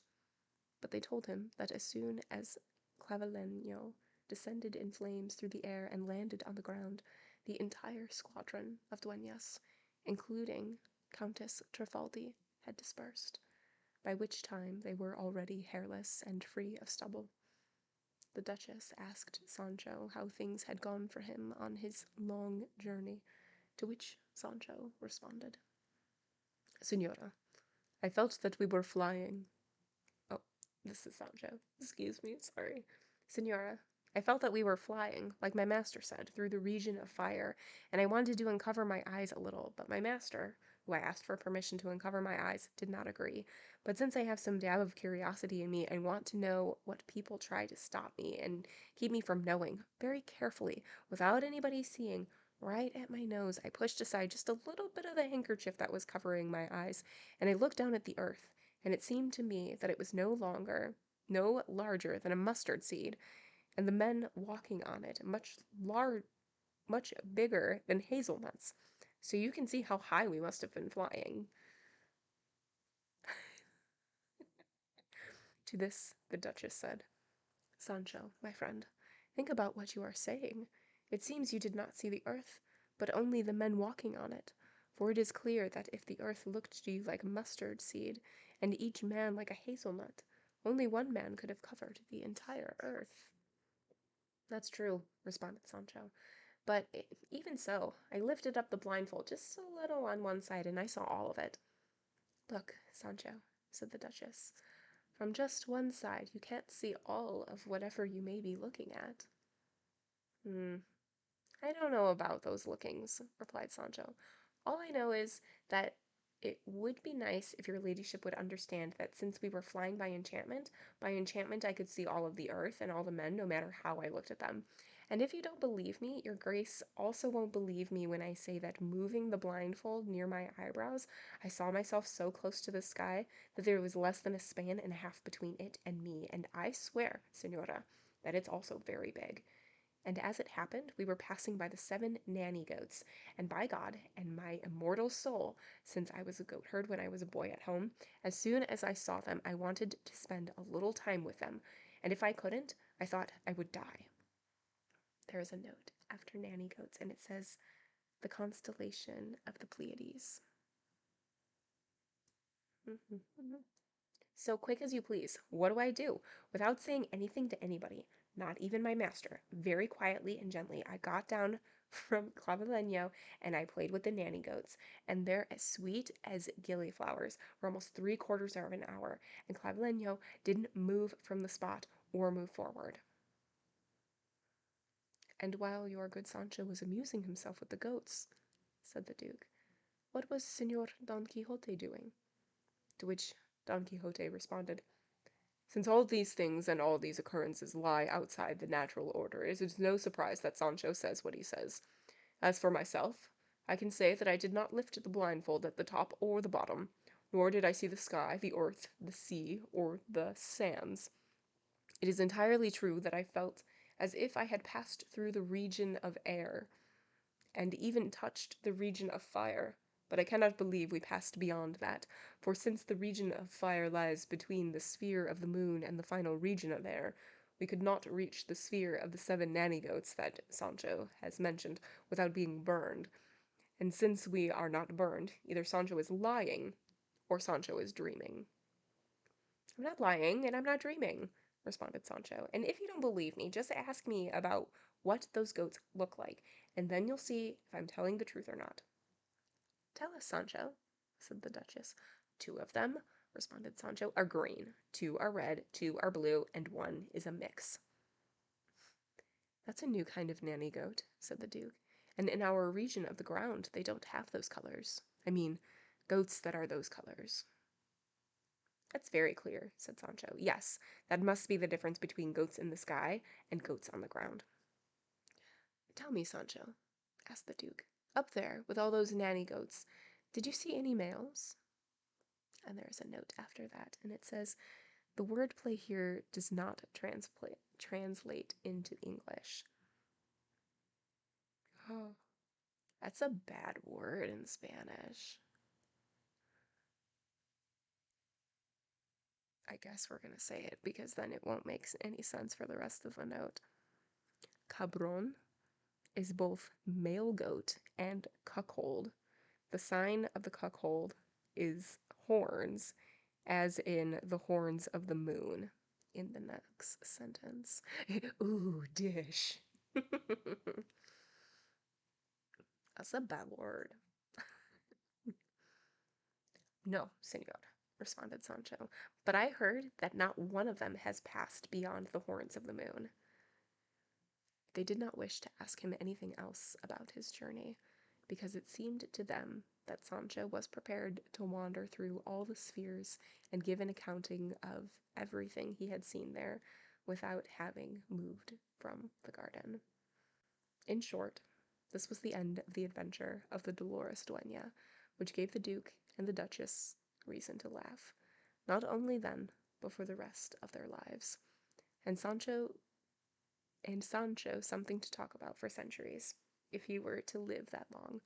And Don Quixote went up to Sancho, and in his ear he whispered, Sancho, just as you want people to believe what you have seen in the sky, I want you to believe what I saw in the cave of Montesinos. And that is all I have to say. Ooh, okay. That's kind of cool. Okay. Discussions. That's the end of the chapter, by the way. That's the end of chapter 41. Okay. So, they they get on this horse, this wooden horse, and there's a moment when Don Quixote's like, dude, I know about wooden horses. Like, the Trojan horse, a bunch of men were inside, and it was very dangerous. So let me just take a little peek under the hood and see what's inside. And they're like, you don't need to do that. That's fine. So they get on this horse, they blindfold them, and then they don't do anything. They don't like jostle the horse. The horse just sits in the garden. And they're like, oh, you're so high up. Oh man, look at you go. Sancho, don't fall. Ooh, like that sort of thing. And I'm assuming they're preparing everything, like the scene that's about to happen. Why do I feel like this is a Beavis and Butthead plot? I could see it. And so I guess when they get everything set up, so the horse is filled with fireworks. So they light the horse's tail on fire, it like explodes, they fly off the horse, and when they wake up, the dueñas are all gone, but there are people, like they're in the same garden. They realize this. There is a note by Mala Bruno himself that says, "You done did it. I didn't think you would. You did the deed just by attempting to do it. I will free all of these dueñas of their beards." And so, like, everybody's like passed out on the ground. And he goes up to the Duke and the Duchess and was like, well, we did it. We're amazing. And we didn't even get hurt. And then Sancho is just like, so I did a little peeky poo, even though Don Quixote told me not to. And let me tell you, I saw the whole world. It looked like this. And the Duchess is like, okay, well, your proportions are wrong. And so she's like asking questions. And he's like, you know what else I saw? I saw these sky goats, like the constellation. And he's like, and I played with them. Like, I got off the horse and I played with the little sky goats, and it was great. And they're like, oh, well, what did the sky goats look like? And he's like, well, let me tell you. I know you don't believe me, so I'm going to tell you what they look like so that you will believe me. 2 of them are green, 2 of them are red, and 1 of them is multicolor. Obviously, now you believe me. And so they were like, well, what was Don Quixote doing during all of this? And Don Quixote was like, just sitting. Just sitting about and like talking about like how fast they were going and like what regions they were reaching because it was all an enchantment, blah blah blah. And you get like an inkling that Don Quixote knows that Sancho Panza is embellishing. I won't say lying, but embellishing. And he also, by saying this statement, admits that he also embellished when he was in the well. So, the well, for our friends who were not part of that, embellishing. So, there was a part where, I don't remember why, but they lowered Don Quixote into a well to explore for something. I don't remember what he was looking for, but he was only in there for like 20 minutes. And then they brought him back up. And when he came back up, he said that he saw this kingdom and he talked to, this king, and he saw Lady Dulcinea as she really is, and like this whole wild story. And Sancho is like, that didn't happen. Like, you were only down there for like 20 minutes. That couldn't possibly happen, dude. And so he's asked people like soothsayers to be like, is what happened in this well true? And the soothsayers are like, I can tell you that some of it is true and some of it is not. So when Don Quixote whispers into Sancho's ear to say, like, what does he say? Just like you want people to believe what happened on this horse ride, I want people to believe what happened in the cave. I love that. So everything is madness and craziness, and their adventures or misadventures are just wild. But every once in a while, you get that little glimmer of them like, knowing that it's not real and knowing that it's a fantasy and that they are just like making things up and just like playing make believe and all of this other thing. So that's just like super interesting. Hmm. Wolf. But yeah, that's gonna be where we leave off, and that's pretty cool. If Sancho knows that he's telling a lie, wouldn't that suggest to him that Don Quixote is lying? Yes. Exactly. Exactly, Falcor. That's exactly what it is. Oh, yeah. If Sancho knows that he's lying about the well, wouldn't that suggest that Don Quixote is lying about the well? Yeah. Or lying not about, yeah, yeah. I threw words in there that weren't there, but yeah, yeah, yeah. Exactly, exactly. Look it. We're doing so good. We're on page 727. Amazing. But yeah, that's gonna be it for today. We will pick up next week, right where we left off. It'll be great. They're embellishings. That's why it's better for make believe. We'll see. We'll see what happens.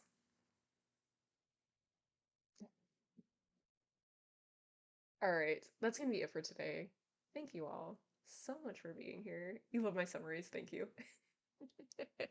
It is always a treat and a pleasure and a half. I hope you all have a good night. I will see you very soon. As always, whether you lurk, whether you chat. We did not get to the basketball part.